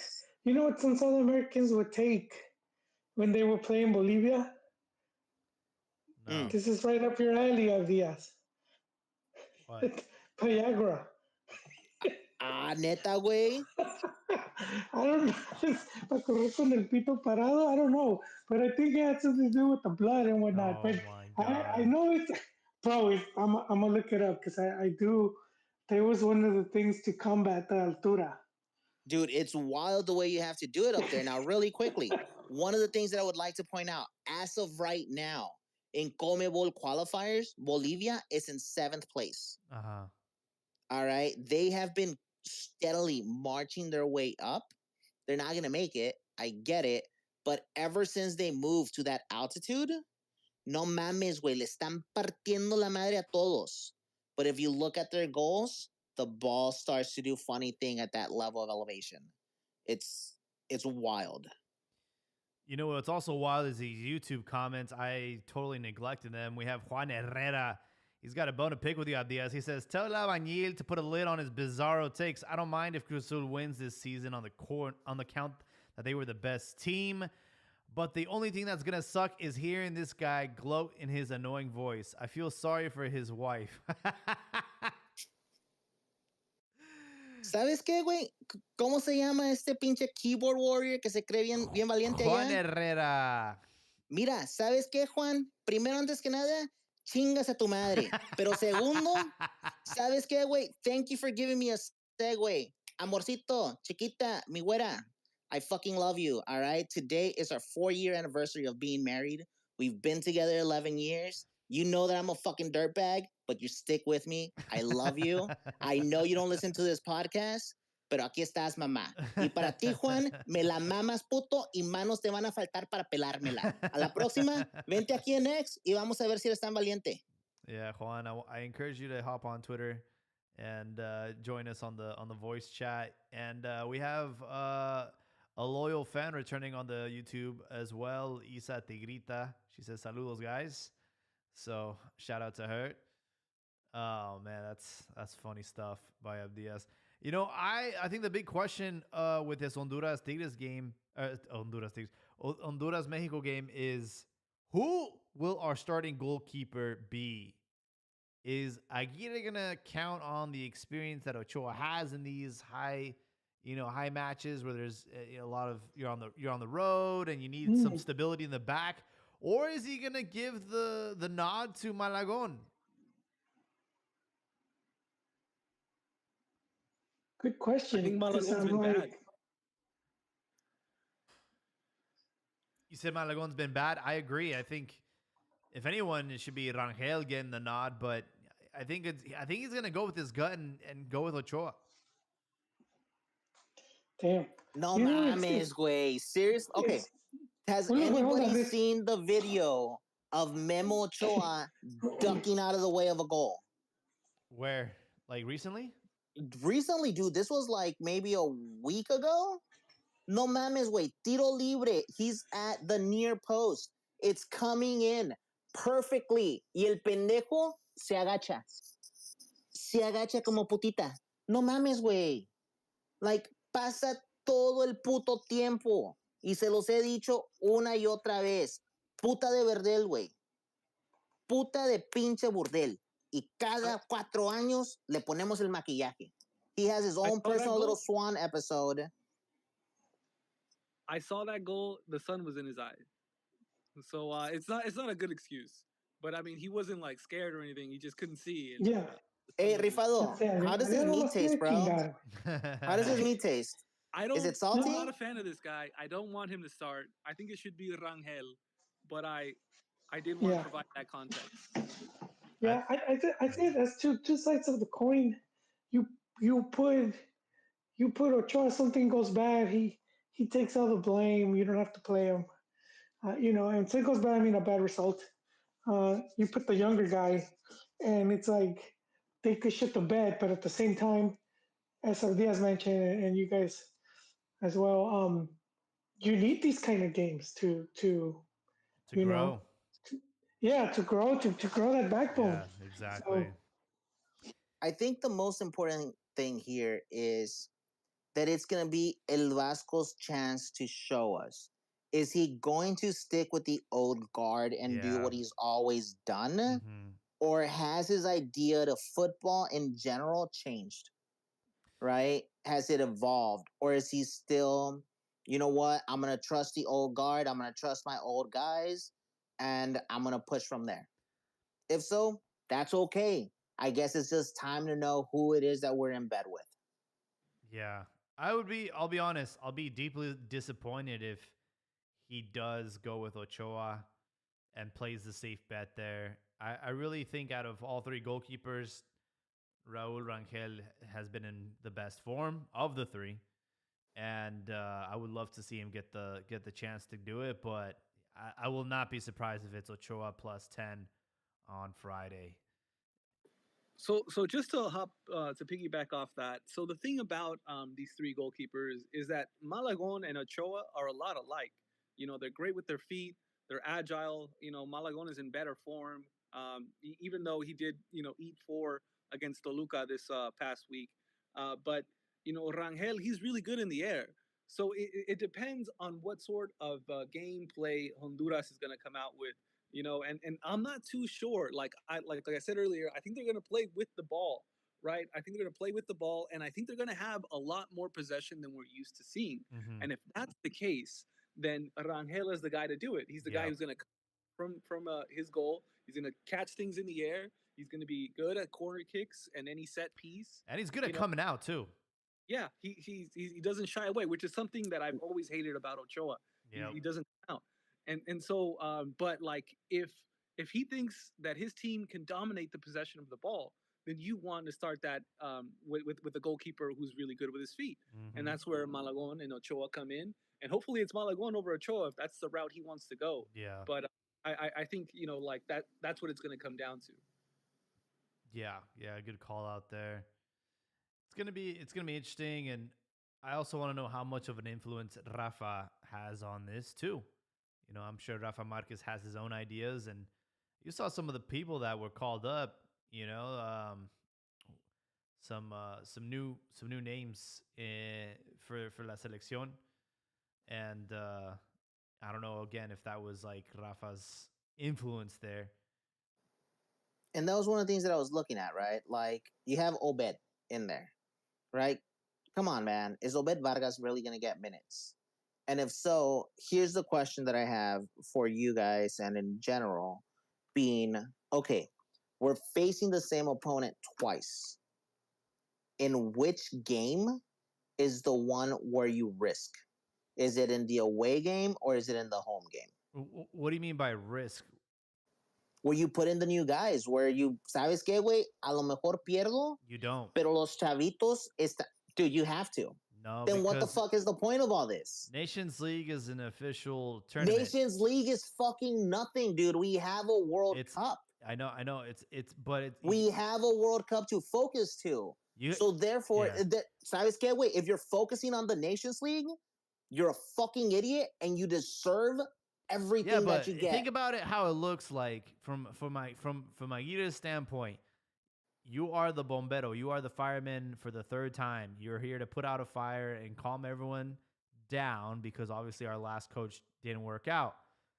So what we need right now is stability and results. And you're not going to be risking this Nations League and trying out new players that have never been tested like this before. You're going to go with your old reliable.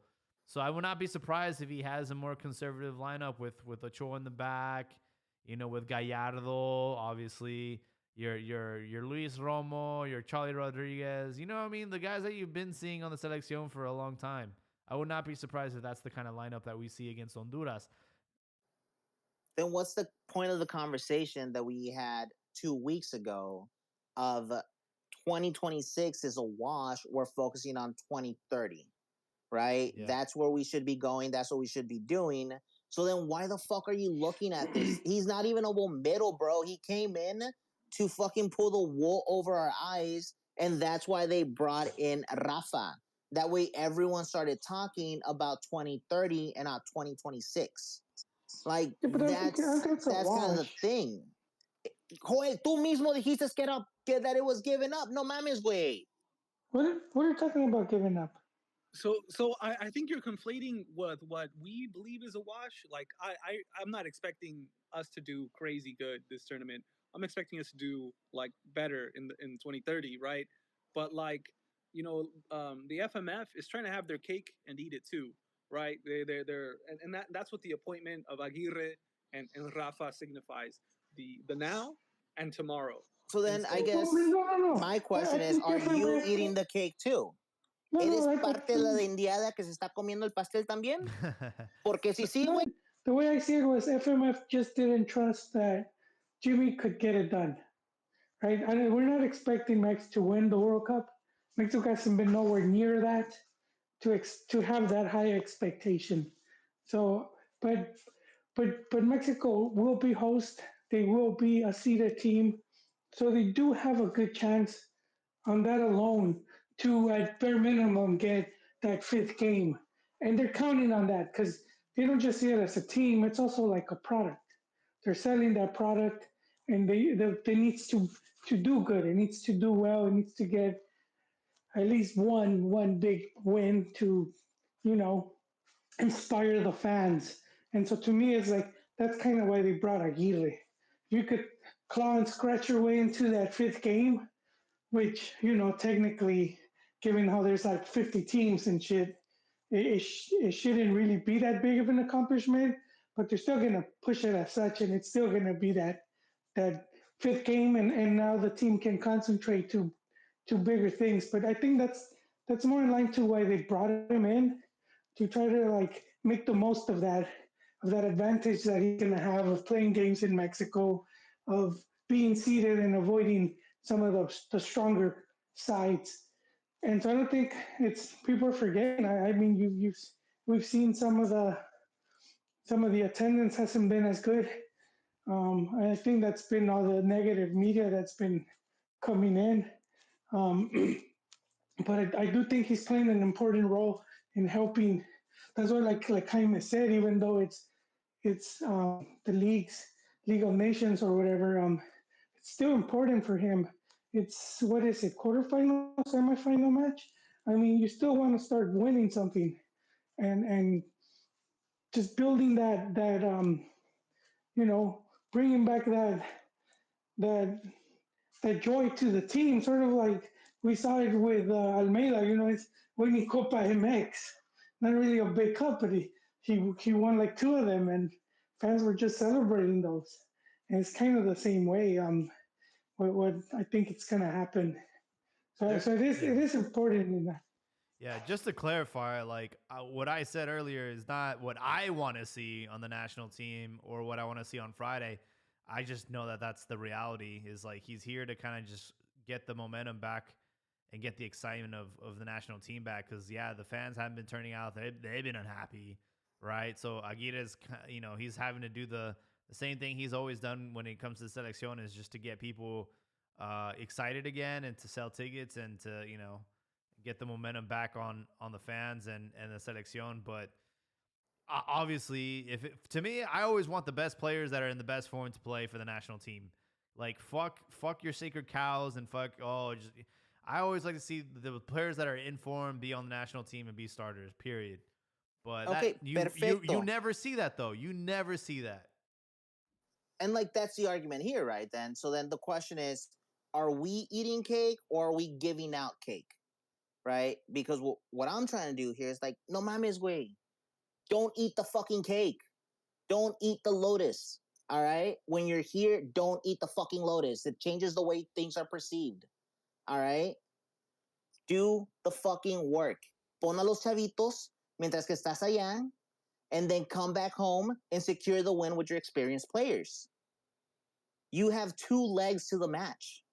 You have the luxury of being able to do this. Do you really think that you're about to take 5? Do you think that you're about to take a fist fucking in Honduras? I think it could get ugly quickly if you play players that are inexperienced. We don't have World Cup qualifiers, unfortunately, this run. So this is probably the closest thing we're going to get to a match that is in Central America where there's a lot of animosity and, there's something at stake. That's the closest thing some of these kids who have never played on the national team or getting their first call-ups are going to experience in this cycle. So therefore, everyone who's gone to a World Cup, don't feel them. They have experienced bigger stages than this. Yeah, but Aguirre has, a job to do, and that is to, again, get the confidence back, So then what's Rafa's job? Probably just to keep an eye out for the future and to bring and bring where out, do those two meet? Exactly. And where do those two meet? Rafa's job is to, I mean, he's to assist them, learn from that process with Aguirre, take whatever he can, but there's nothing stopping him from already working. Then why did we stop the U23 project? Well, that could be it. He might be putting in his own people, or he might take over some way. I mean, I'm still waiting on that, and I think if they did get the guy out, Dick Chain, I believe. Yep. Oh yeah, he's out. He's out. It could be that he's like, all right, he just hasn't announced anything, but it would be interesting to see just what they do right there. But yeah, if he has that contract, that's something he could definitely do. And that's a whole other thing of there are just there's certain questions that we can't answer for you, Abdias. That's, you got to ask the people in charge for that. But well, no, like that's the whole point, right? That's why we're here having this conversation. Like these are the questions that we need answered because these are the gaps that we are seeing. right? And when there's no follow up to them, like, dude, trust me, I'm listening to every single crumb that I can, and these are the gaps where there's fucking nothing, and there seems to be like every little story comes out, and there's a lot of noise and rumor that happens, but yet these gaps right here are not addressed. Yeah. Yeah, for sure. It's gonna be interesting. I'm looking forward to the match. I don't know how much of it I'll watch. Because there are some other events on Friday night going on that I just want to prioritize. But yeah, we'll see what happens with Mexico, Honduras, and Aguirre. I did want to mention another thing that I heard today about potentially Guardado joining the staff and then him actually like not wanting to. Thought that was interesting. It's like, no thanks. Yeah, I would like to see an interview, see why if he turned it down, what was his reasoning? I think he would have been trotted out like a show pony and then have no real power, Mm, and just someone to like take the spotlight off if shit goes bad. It's like a poison chalice, I think. mm-hmm. Um, but some other news that I heard today is that Johan Vasquez está lesionado. He won't Oh, not gonna feature during this trip, and so I wonder who's gonna take his position. Is it gonna be Angulo? Are we Chiquete. gonna move Israel Reyes? Did Chiquete get called up? Oh, he did. Yeah, it might be Chiquete. And then we have Israel Reyes, who usually plays right back for America and for the selección. He could slot in there. Yeah, Uh, Westgas too. There's interesting. yeah, and so I'm clueless as to like how he's gonna come out. Is he gonna do three at the back? We have a lot of players that played with three at the back. Chivas, Cruz Azul. A lot of these teams are used to playing three at the back. Is he gonna do that? And then Jorge Sanchez as the wing back. And then Gallardo as the other wing back. I'm curious to see, or he's gonna do four in the back. I think that's gonna tell us like all we need to know. Or, in regards to how we're gonna play. If we have four in the back, he's gonna want more possession. If we have three in the back, we're gonna be being a little more reactive. Yeah, for sure. What I don't like What? about this Nations League stuff is that it does interfere with the play-in, and some players are going to be absent or just coming back from this two-legged thing, and I'm like, could they have not like I don't know worked around this or something? I don't understand why they could. And then Abdias mentioned, like Cruz was going to be waiting like 3 weeks to get an opponent, dude. It's just like very disorganized at the end. Now, something else really quickly, if we're being old men shaking our fist at the sky, one thing that I don't like about this whole Nations League is it it adds a lot of ambiguity to the hierarchy of competitions. So therefore, which one's important? Is it the Gold Cup? Is it nations? Like what gives me what? Because to my understanding, Nations League doesn't give a shit. Nations League is its own little trophy, right? Yeah. While Gold Cup used to give us the access to confederations and seems like it's what's going to give us that leeway, that pathway to whatever comes next. So therefore, once again, what's the point of nations? I Right? I That's hate the point that I'm nations. like, what, you know? I really hate Nations League. I don't know why everybody agreed to do it. You already have your confederations like tournament, whether it's on a 4 year, on a 2 year. I just think that like there's already so many limited opportunities for teams to cross pollinate during international friendlies and or windows, and with Nations League it's like you're kind of strapped in. That's Yeah. I that's the one, man. It's like fuck Honduras, man. I want to play against France. I want to play against, And Italy. Nations League killed that. Like in general, and I understand why across the pond they wanted to do that, right? Because it creates a competition that's a little bit, it's kind of like the Euro, all of these things. I get it, but for us, it fucking kills us. Yeah. especially in our region, because it's like, dude, we already play in a very like lopsided region. It's like this is the only opportunity where we can actually play better opponents, Comebol opponents, player opponents from Asia or Europe or Africa, who knows, but it's like you don't have that. And that's it. You literally killed the cross pollination of football, and you did that. You effectively did that when you got rid of confederations. For sure. I didn't get your guys' predictions for these play-in matches, so I'd love to hear that before we talk about something that's not soccer related, the Mike Tyson fight. I want to hear you guys' takes on that. But first, Espérate, play-in. güey. ¿Play-in? ¿Qué chingados es eso, güey? Yo tengo 3 semanas de descanso. Ahí ustedes. So you have number 9 versus number 10. So Chivas Atlas on one side, and then you have Tijuana versus America on the other. So who do you guys got? So I have Chivas beating Atlas 1-0. And then I have Cholos beating Club America 3-2. And then we're gonna go ahead and beat America. Because I do think I do think they're very depleted. I think this this international window is just the nail in the coffin for them, in the sense that like they're going to be missing so many pieces. They didn't rebuild well. They've looked vulnerable, and whereas Chivas has had a lot of injured players, and they've just come back. They're gonna and hopefully heat up. I could be wrong though. Chivas they've let me down these last few years. Yeah. But we'll see. I'm hopeful. And what will be our reward if we get past the play-in? We get Cruz Azul.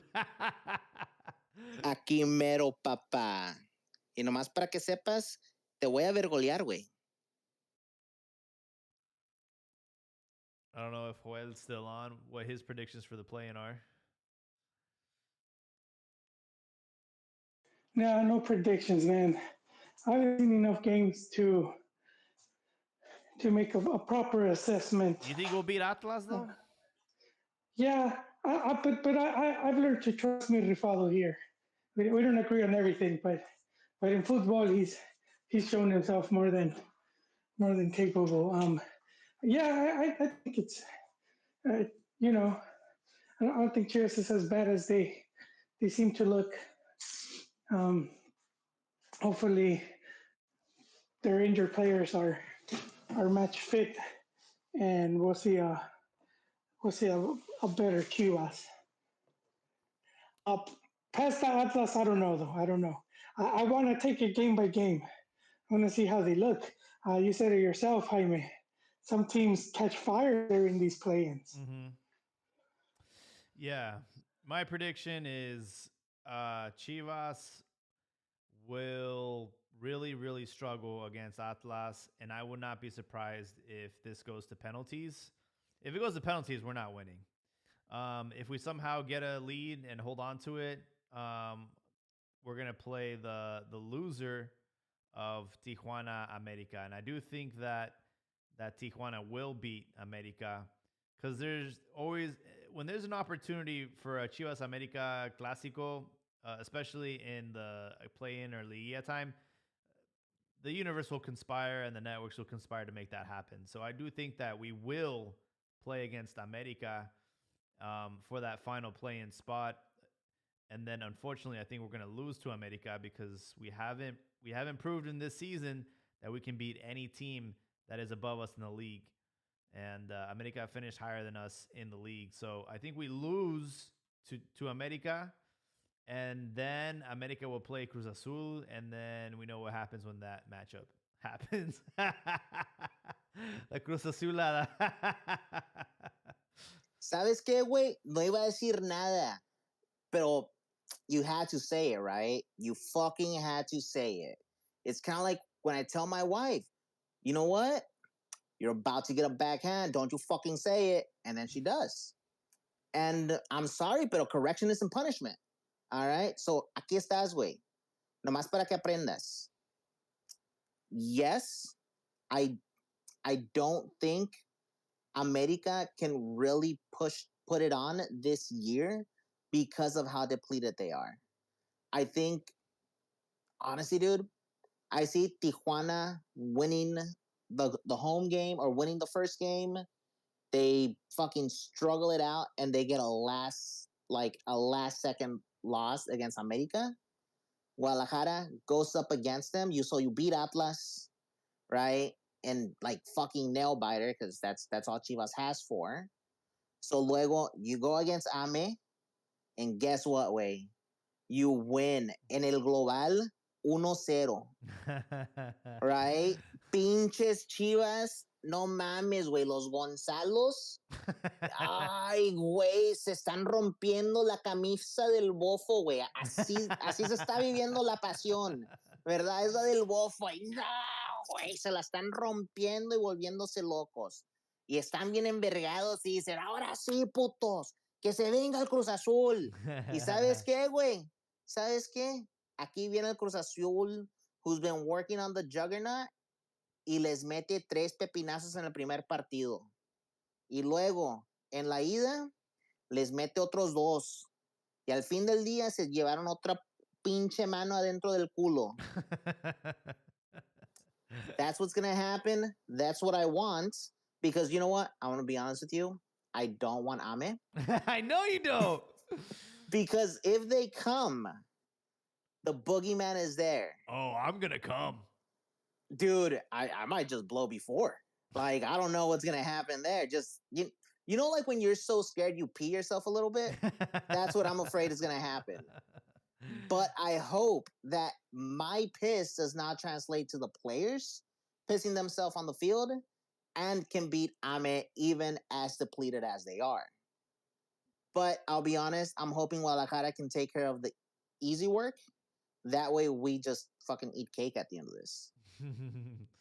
That's funny. That is very funny. Yeah, we'll see what happens. The memes would be just superb. Yeah. It would almost be worth us being eliminated.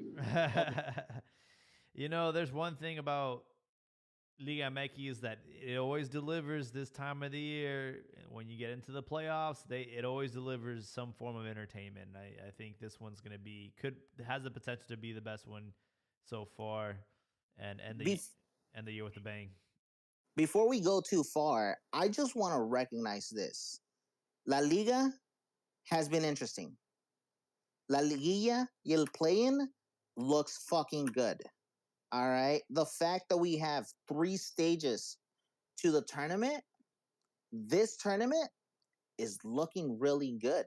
Yeah. When we look at the last tournament, we had los cuatro grandes and then everybody else that you thought was going to be. Unfortunately, el play-in y la liguilla was a little bit lackluster.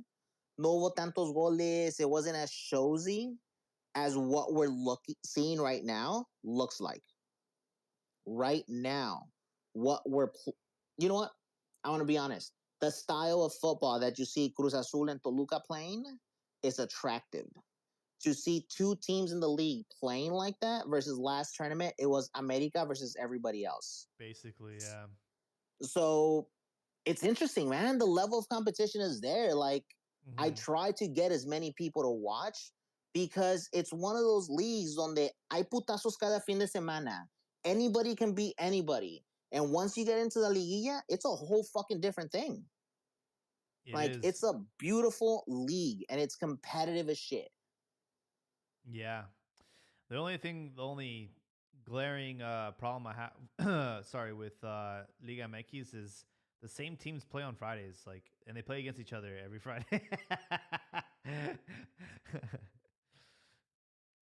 Look, that's Azteca, all right? Don't blame me for what TV Azteca does, all right?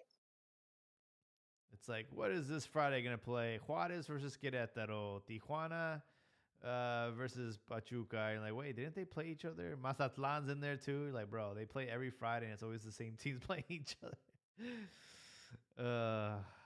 You know, just to contribute to this this tournament, why it's been so good, what's been different as opposed to the last one, and it's the Jóvenes rule. It's the kids. That's the only like huge change that I see. Yeah, we got new coaches. Yeah, I mean, but Anselmi was already here, right? We got Paiva, the Toluca guy, who's new, and he made some good signings, right? And we can't ignore that either. You know, people like Paulinho just elevating the whole league with just amazing talent. Such a good buy. But like the greatest difference between last tournament and this tournament is in fact the introduction of all the youth, and so I strongly believe that that is the difference.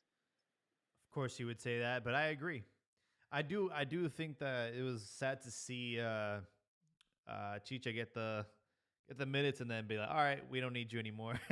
Discarded after they hit their threshold. Fuck Paunovic. I stand by. Announcement from Isa says, by the way, guys, I don't mean to interrupt your topic, but sometime in April of 2025, you'll have a new little person listening to your stream. Incredible. Congrats. She was the real one, bro. She literally took it for the team. Good for you, Isa. Good for you. Hell yeah. And I hope as of right now, you're putting those cans up to your tummy and he can hear and be a true, just member of this beautiful community that is Liga MX. Hell yeah, he's gonna. I guess the biggest question is when he comes out, what team is gonna support? You know, because even she is conflicted. Chivas and Tigres. We'll see. Depende Can del have papá, one of güey. those half and half shirts. Oh, las del tianguis, güey. No mames, those are the best ones. They feel like burlap, but damn, are they the best? Well, boys, I've been patient enough. For our regular listeners, we're gonna try something different here at the end. No, espérate, wait, espérate. I'm not done. I'm not done. Go ahead. I just want to talk about something really quickly before we go past football. Okay. All right. Really quickly. So talking about Liguilla, right? Let's not forget about the other half. We have Rayados versus Pumas in the fight for the custody of Funes Mori. Oh, nice. Whoever wins gets to keep him. So just keep that on your maps. That's coming in soon. But most of all, I want to take this moment. All right, we've kind of wrapped up a lot of the serious stuff. We've done these things. I want to take out this tinfoil fitted that I bring out every couple episodes, right? It seems like I'm bringing out more often than not because shit seems to be lining up. And one of the things that I want to talk about is multipropiedad en el Mundial de Clubes. All right. Have you guys heard about what's happened recently? Is anyone up to date on this? What happened? All right. So FIFA. So espérate, antes que nada, güey, le sobaron la concha bien bonito al grupo Pachuca, güey. Como no tienes una puta idea. So as of a couple days ago, 2025, right? So this, I think a couple weeks, days, hace poquito, acaba de cambiar las reglas la FIFA to where multi-property is no longer allowed in the Club World Cup. So therefore, they will only be allowed to submit one team. So therefore, they have to decide whether or not they're going to send Pachuca or they're going to send Leon. Wait, they have. They both got in? Yeah. I forgot about that. Yeah. So now here's the deal. Will they have to sell one of their franchises or what? They have to sell one of their franchises before the start of the tournament. Oh shit. Or like before X amount before the tournament. So now they're trying to figure all this shit out. Pero like eso está pasando último minuto, güey. Infantino ya dijo, bienvenido Pachuca, bienvenido Club León. And all of a sudden, you know, things happen in the background. Multipropiedad is a dirty thing that FIFA doesn't want to be associated with, even though when they came to Mexico and multipropiedad was first pitched, they accepted it with the rules that it would be abolished by 2028. We're nowhere near that. We're not there yet. And now we're being fucked. Now, one more thing that I want to point out. Do you know what club would go in lieu of one of these two, America. Pachuca or León. Ahí estás, papá. Ahí estás. And that's the But problem. You know why? like, yeah, why do they get to get in? I don't fucking know, and that's the issue, bro. Mm. Because here's the deal: the FIFA ranking, which I have, right? The FIFA ranking says that it's Monterrey, León, America, Philly, Cruz Azul, right? Those are the top 5 in CONCACAF as of right now, according to FIFA. Last updated October 31st, 2024. Right now, according to CONCACAF, the rankings of the 5 top teams are Columbus Crew, Club America, Tigres, Cruz Azul, and LAFC. So nowhere, like, what's happening there? Why doesn't CONCACAF match FIFA, and why doesn't FIFA match CONCACAF? Because it seems like the club that is being benefited is also the club that's backed by the company that's going to be airing and transmitting both domestically in Mexico and internationally, I Yep. mean, and streaming FIFA rights. and corruption is nothing new, man. Those two things, it's like peanut Yeah. butter, jelly. It's like when they waited until Inter Miami won the Community Shield to announce that it would be them who would go to the World Cup. But this Leon Pachuca thing, hopefully it's Pachuca who gets chosen because I think they're closer to being a more competitive squad than Leon is. But they're both whack, and we need like good teams to like represent us on the international level, right? And so like I would prefer Cruz Azul right now, and then I know America is pretty bad right now, but like I know that come the transfer window, they're gonna bolster up, they're gonna rebuild and be competitive. So I'm fine either way. Ideally I'd prefer Chivas, but it's not gonna happen. And they'd probably kind of embarrass us or make us look not as good as we want to be. Yeah. I also think it's funny that Inter Miami got into this fucking tournament with And absolutely nothing. They had no merit at all.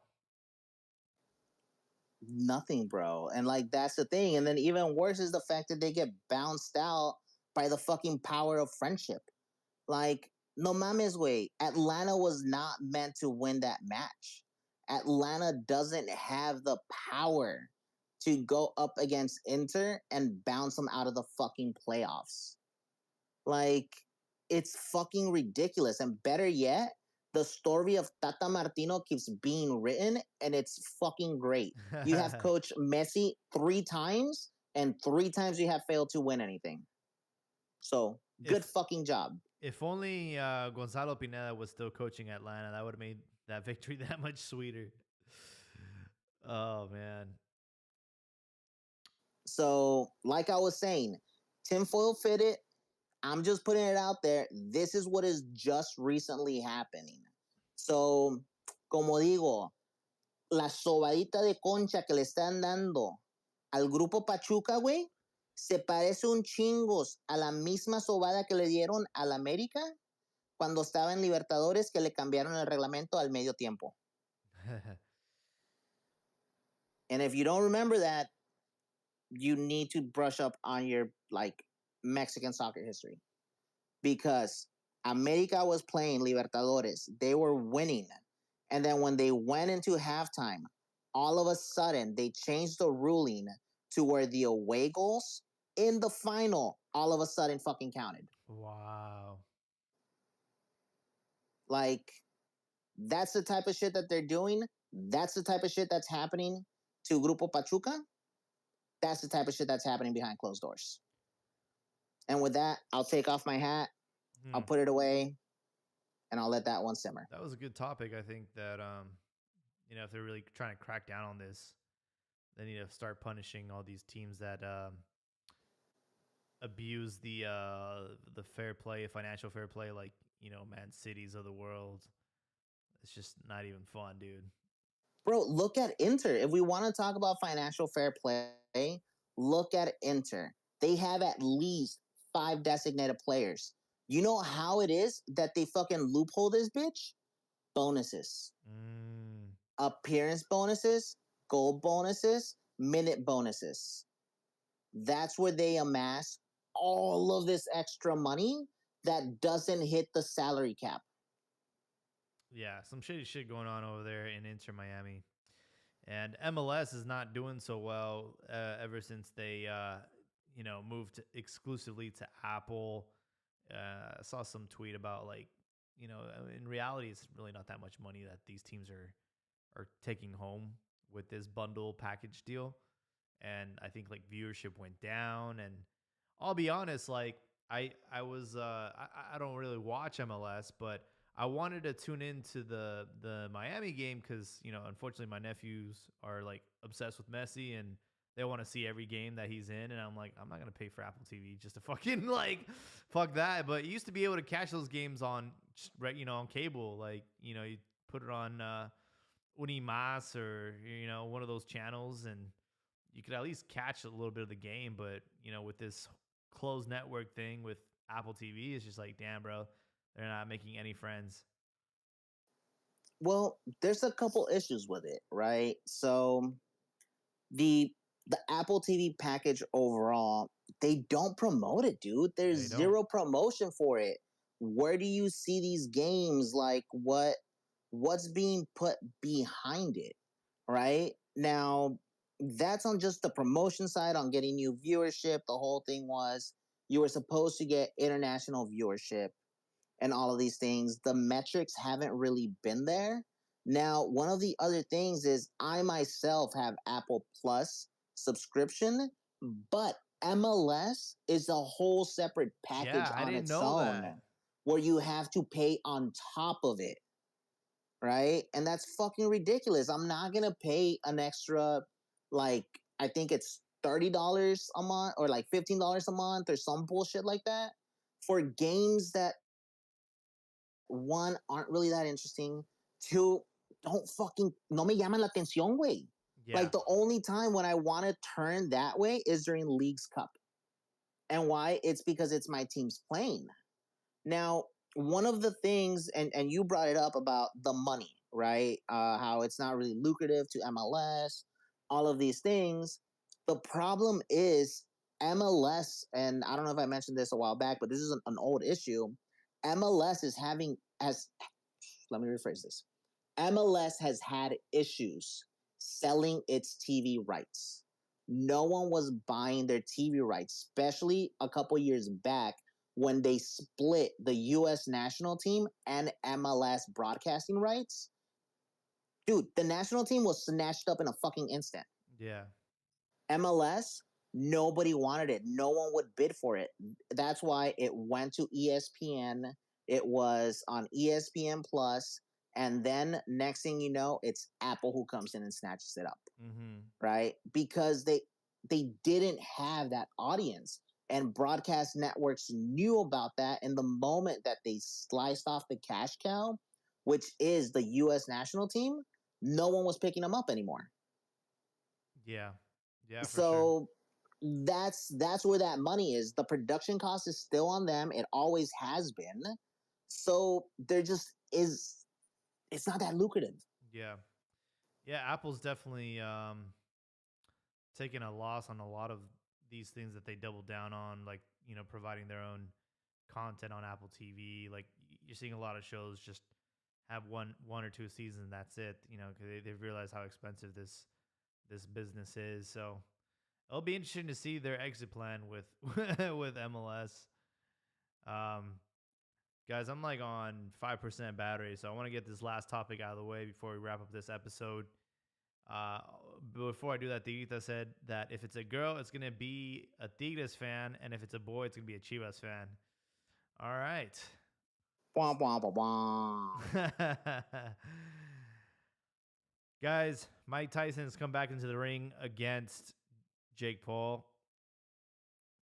And I'm not going to lie, this has brought a lot of casuals to boxing. It's brought a lot of people that don't really know Mike Tyson or didn't grow up seeing his highlights and, seeing the fucking fear that he used to put into other fighters. And I have a couple group chats, and people are taking sides, and I'm just like, bro, like I know Mike Tyson's 58, but I still think he could seriously fuck up this YouTuber. Because up until now, he hasn't really fought like a legitimate boxer. He's had a couple athletes and celebrities and a couple of UFC fighters, but to say he's fought another heavyweight boxer that's dedicated their whole life to the sport is a first. So He fought Fury's little brother. oh, that's right, And he lost. and he to him. lost. And that guy's bang average. So he's like a schmuck, in the professional level, and he beat him.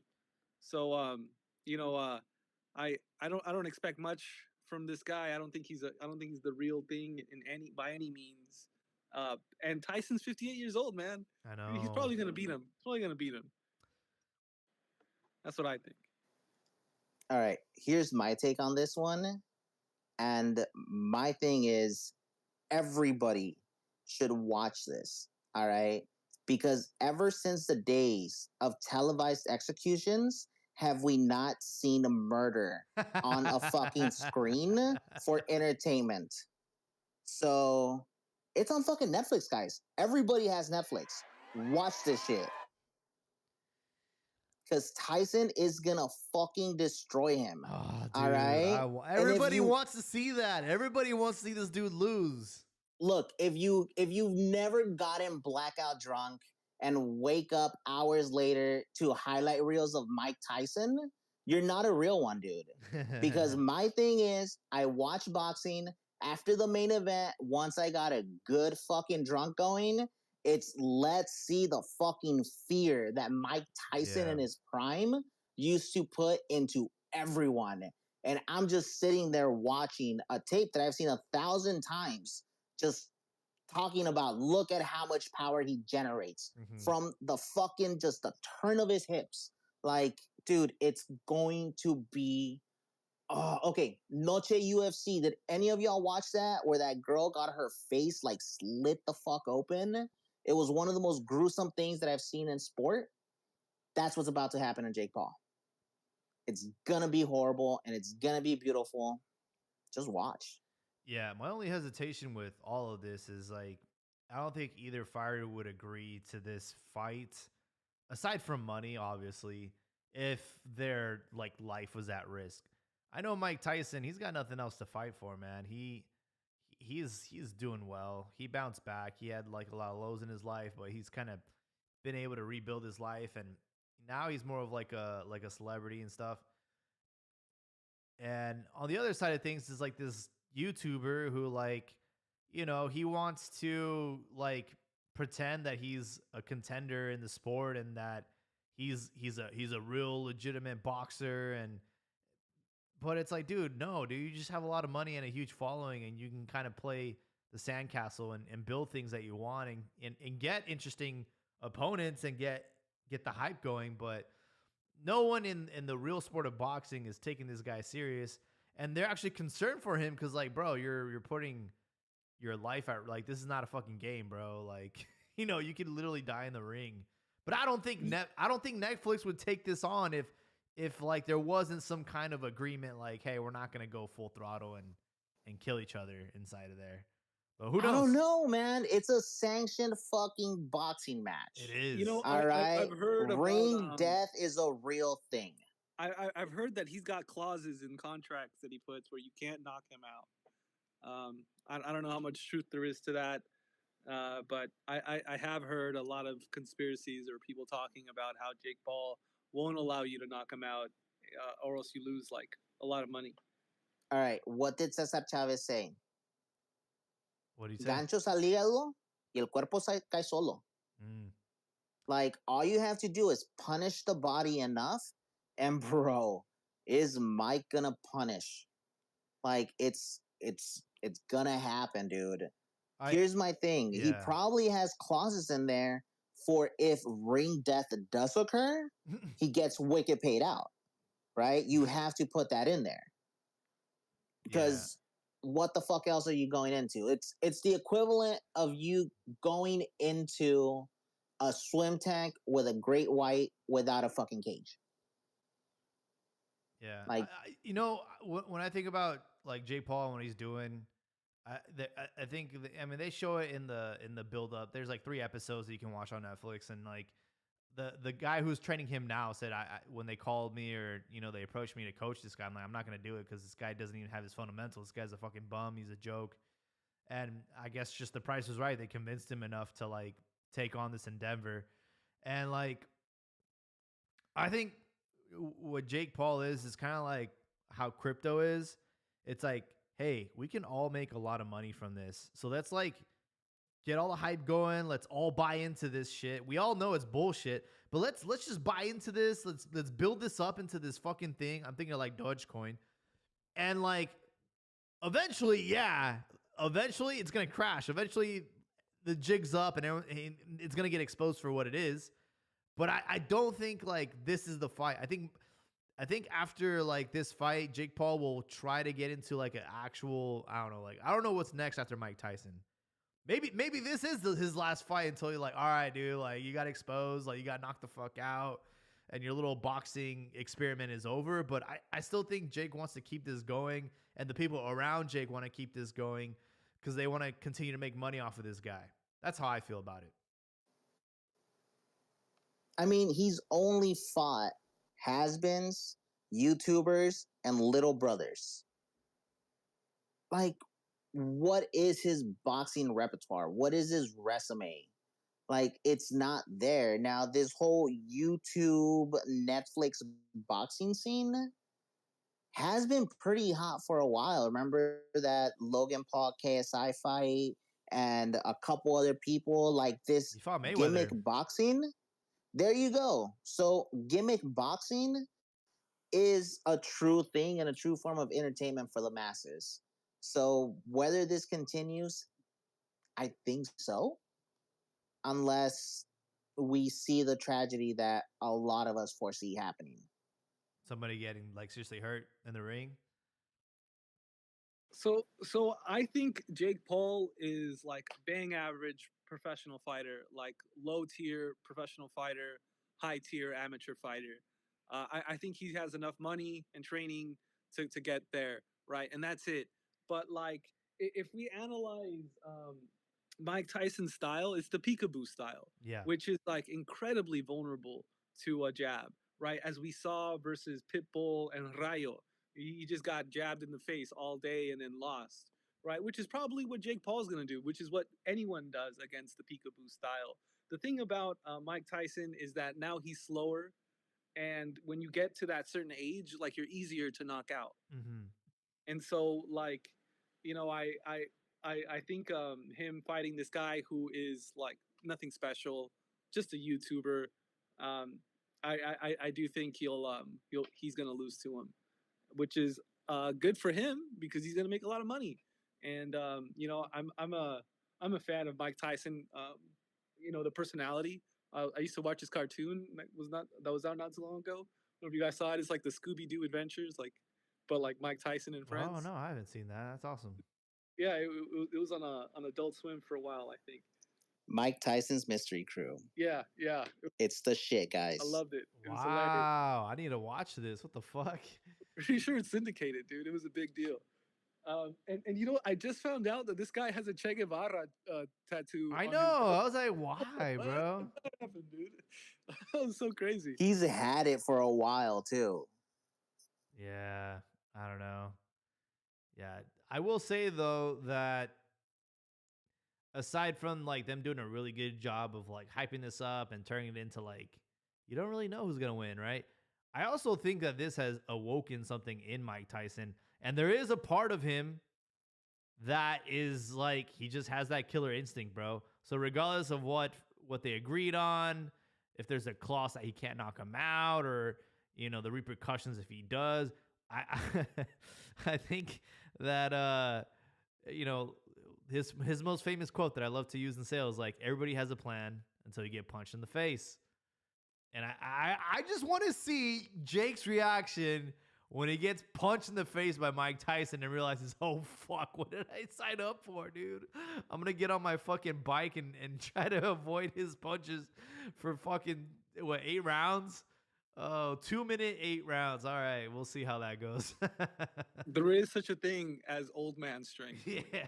These old ass dudes, like they got like one sick ass punch in them, maybe a few more, and hopefully he lands that one, right? I'm thinking about the Rocky movie, which one, Rocky Balboa, where he's Yeah. fuck. Hopefully that's what happens, man. I'd love to see that. Uh, I'm gonna watch it on Yeah, Facebook Live, bro. I'm gonna watch it on fucking TikTok Live, dude. I'm not gonna pay for that shit. you don't have Netflix, bro? No mames. I do have Netflix, but I think, don't you have to pay extra? No, it's free. Oh, okay, all right. I'll watch it on Netflix. yeah, it's a Netflix live event. No Okay, mames, güey. okay, cool. Now, really quickly, what I was gonna say was Tyson has been back for at least 2 years. He had a previous fight with, I want to say, He fucking, fought Roy Jones Jr. yeah, not too long ago. And the thing is, and he won that fight too. Now, let's not forget, man, Mike is on fucking hormone replacement therapy.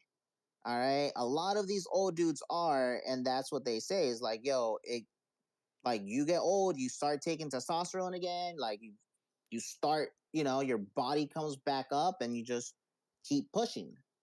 And that's what Mike's doing. He's been open about it, right? That's why he can't recompete, because that's considered doping. So therefore, he competes in these exhibition matches and these type of events Uh-huh. where he's But allowed, like he's not doing roids. this is a sanctioned fight This though, right? It's like considered like a professional fight, no? Or am I tripping? It is, but it's not. It's not. What's it called? It's not like. It's not by the W. What is Oh it? yeah, I know what you mean. You Yeah. know, it's not sanctioned by them. It's sanctioned by the state of, where are they fighting? Florida, They're in Texas. California. It's sanctioned by the state of Texas. It's not sanctioned by the WBC, Oh, okay. and that's the difference right there, right? Because Mike has been back and Mike has been training. If recent memory serves me correctly, for at least the past 2 to 3 years, he's been on this like grind and things like that, and he openly says it's like, yo, I smoke a shit ton of weed as part of my recovery. Like back in the day, I used to smoke X amount, and now it's legal, and I don't have to hide it or anything like that. It's part of my recovery. Yeah. Like Mike has been very open about his life, and it's fucking amazing, dude. Dude, his story is incredible. And Yeah. and in the Netflix, like the 3 episodes, they talk about how he even got into fighting, and he said that he all he had was his fucking pigeons, and some kid took one of his pigeons and like twisted its head off, and he had to fight him, and it changed him as a person, and since then he became a fighter, and he also is obsessed with pigeons, which I didn't know. Like I He did is, not. dude.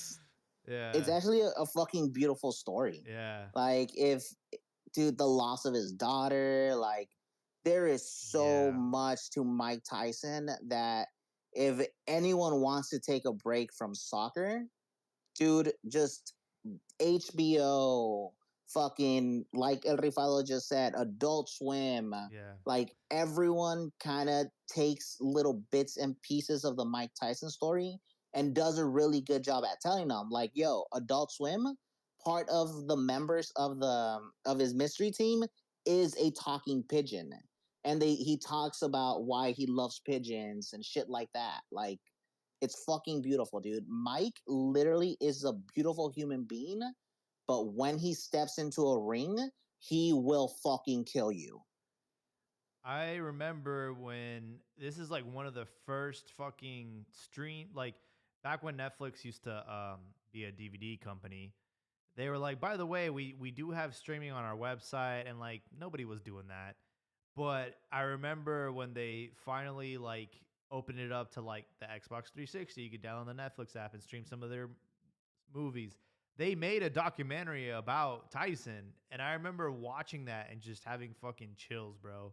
Because like the opening scene is just like insane, and it shows when he was heavyweight champion and like what that fight looked like, and I'm like, holy crap, dude! Like this guy is a fucking beast, and I cannot wait to see this fight, and like they're asking, oh, like, because Jake's like the clown, he's an entertainer, and like he's like, yeah, I'm gonna beat him, and I'm gonna be considered the best, and this is my time now. And then they asked Tyson, like, what do you think? He's like, I'm ready, put me in the ring now. like he just all business, bro, hella serious, hella intimidating. He's just like, I'm ready to go now. And if you notice, it's a different voice. Yeah. It's not the high pitch, happy go lucky Mike. No, it's Iron Mike. I'm gonna fucking eat him. Let's go. Yeah. He's like, I just wanna fuck him up and eat ice cream after. That's all I want. And then in the fucking back, dude, he's gonna be eating a big ass ice cream cake, and it's gonna be that, hey guys, that fucking happy Mike. Yeah. Oh, I cannot wait. 2 days away, dude. I can't wait. It's gonna be a good one. And the fact that it's on Netflix, I don't have to pay for it. That's probably the best part, really. And also, not to take the credit away, there's actually a really good undercard, and there's gonna be like a rematch of these two female boxers that I guess it was a slugfest last time they fought. And these women are actually like legitimate like boxers, and they're on their undercard. So I'm looking forward to seeing that too.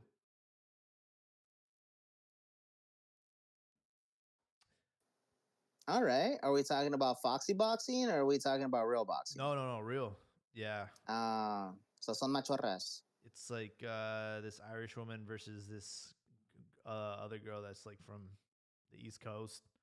And I guess like the first one was like a slugfest, and they agreed to a rematch. And yeah, we'll see. We'll see what happens.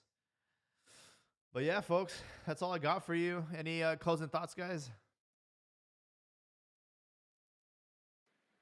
Yes, I have some closing thoughts.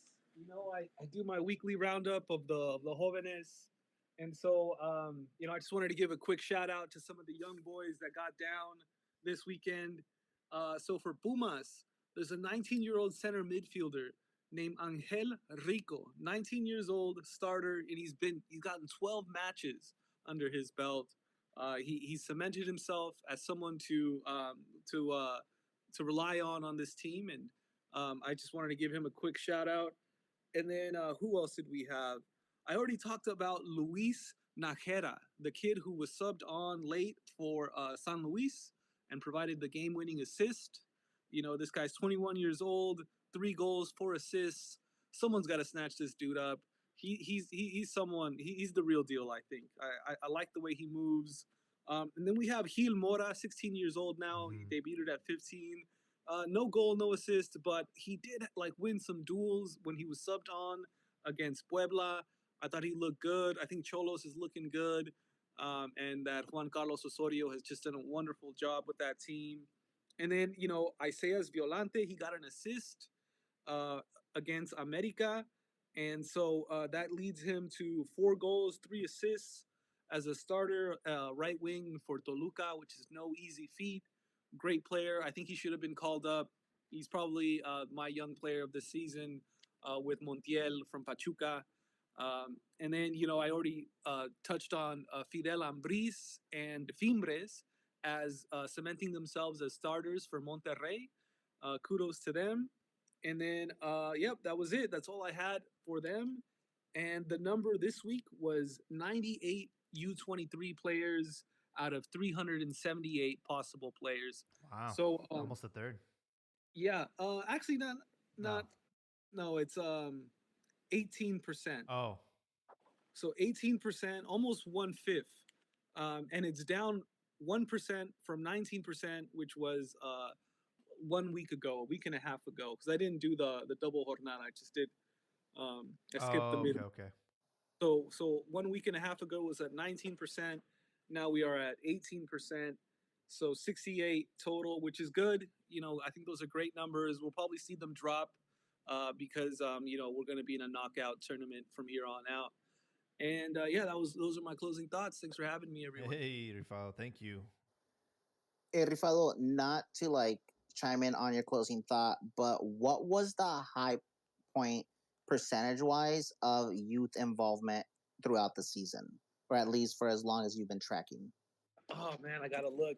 I think 21%. I don't quote me. Yeah, I think it's 21%. So that was the Okay, 21, which so is decent one fifth. numbers. Yeah, one Yeah. fifth. And then we've basically been dancing around 1/6 and 1/5 of all the players have been under 23, which is great. I said that's the reason why this tournament has been so exciting, and I stand by that. You know what? With those percentages, I myself am inclined to stand behind that as well. When you first said it, I was like, no mames, güey, estás pendejo. I know you dick right the youth, but with those consistent numbers, Yeah, it's you good. have it, man. Thank you. Yeah, yeah, absolutely. We'll see if this continues. Uh, Probably not in Liga, but next season for sure. Next year. All right. I guess I'll go next off of all this. Y mientras le meten putazos a Joel, my closing thought is that look, guys, I love all of you. I love coming on here. But tonight, my closing thought, and I said it before, goes to my chaparrita. Look, guys, it doesn't matter how much of a scumbag you are, as long as you find the right woman. All right? My wife has been with me for 11 years. Oh my The goodness. first year that I met her, it took me a year and a half to learn her name because I swear to God, I thought she was another girl who I had in a class before mine. Every day she told me that it wasn't her, and I was like, I'm pretty sure it is. So if you find the right girl, it works out. Doesn't matter how much of a douchebag you are. Find your own passions, do your own thing, but yet find time for each other. That's the key. Chula, te amo. Wow. 11 years, 4 years of marriage, a 3-year-old son, and a lot more to come. That is incredible, Abdias. I just got married 2 months ago, so very, very inspiring. And I'm doing your 80-20 rule. It's working grand. Te dije, güey. Joel's there. What about you, man? What you got closing thoughts? I'm here, sir. No, none. None really, man. Any advice for you? Are you married? I didn't even ask you. You've been with your girl for a while. See, way? No, yeah. 6 years. Right, 2018. Nice, dude. Yeah, 2 kids, 5 and 2. Hell yeah, man. That's big reason I don't get I don't get to see much a lot of times some games, man. But mainly because I work in the weekends, so that's been the hardest for me. My job is I work weekends, so every now and then I can sneak a game on the phone. Um, Juelito, te quedaste dormido, güey. Di la no, verdad. way. No, I was listening to you guys. Just I'm not that much O, into walk. o estás enfermo, güey. ¿Cuál es? No, way. No, ninguna, way. Ah. I was just listening. I was like, están hablando de box. Mejor me I quedo just didn't- jetón. No. I guess you guys might hit some points. I just didn't have nothing to add, like a value to add. I was like, I'll just listen. I'll just listen here what you guys are saying. I'll probably see the fight depending what time it is or what day. I get to see it. It's on Friday. See? Oh, Yeah. ya valió madre. Friday on Netflix, and I think like the main event will start till like 7 or 8, but undercards start at 5, so it's gonna be a good one. I could probably download it on my phone, but I'll be at work. But I could still probably see some. Could be one of the greatest nights in boxing in a long time. I really do think it has the potential to do that. Depending on, I mean, we could literally see like we might witness some serious injuries. like it can get really ugly, dude. I think once the bell rings, Mike's gonna fucking throw everything out the window and say, "Fuck this! I'm gonna fuck him up and eat my ice cream, dude." He wants this And, ice cream. and go back to my pigeons. I'm gonna go back to my pigeons. Yeah, I want, dude. I wish I could be like, kind of like how they did in the Water Boy, and be like, "Yo, water sucks, man. Go out there and fuck them up." They all think that water sucks, Be like, hey, Mike. They all hate pigeons. They all fucking want to fuck up pigeons. Go fuck them up. They told your pigeons, Mike.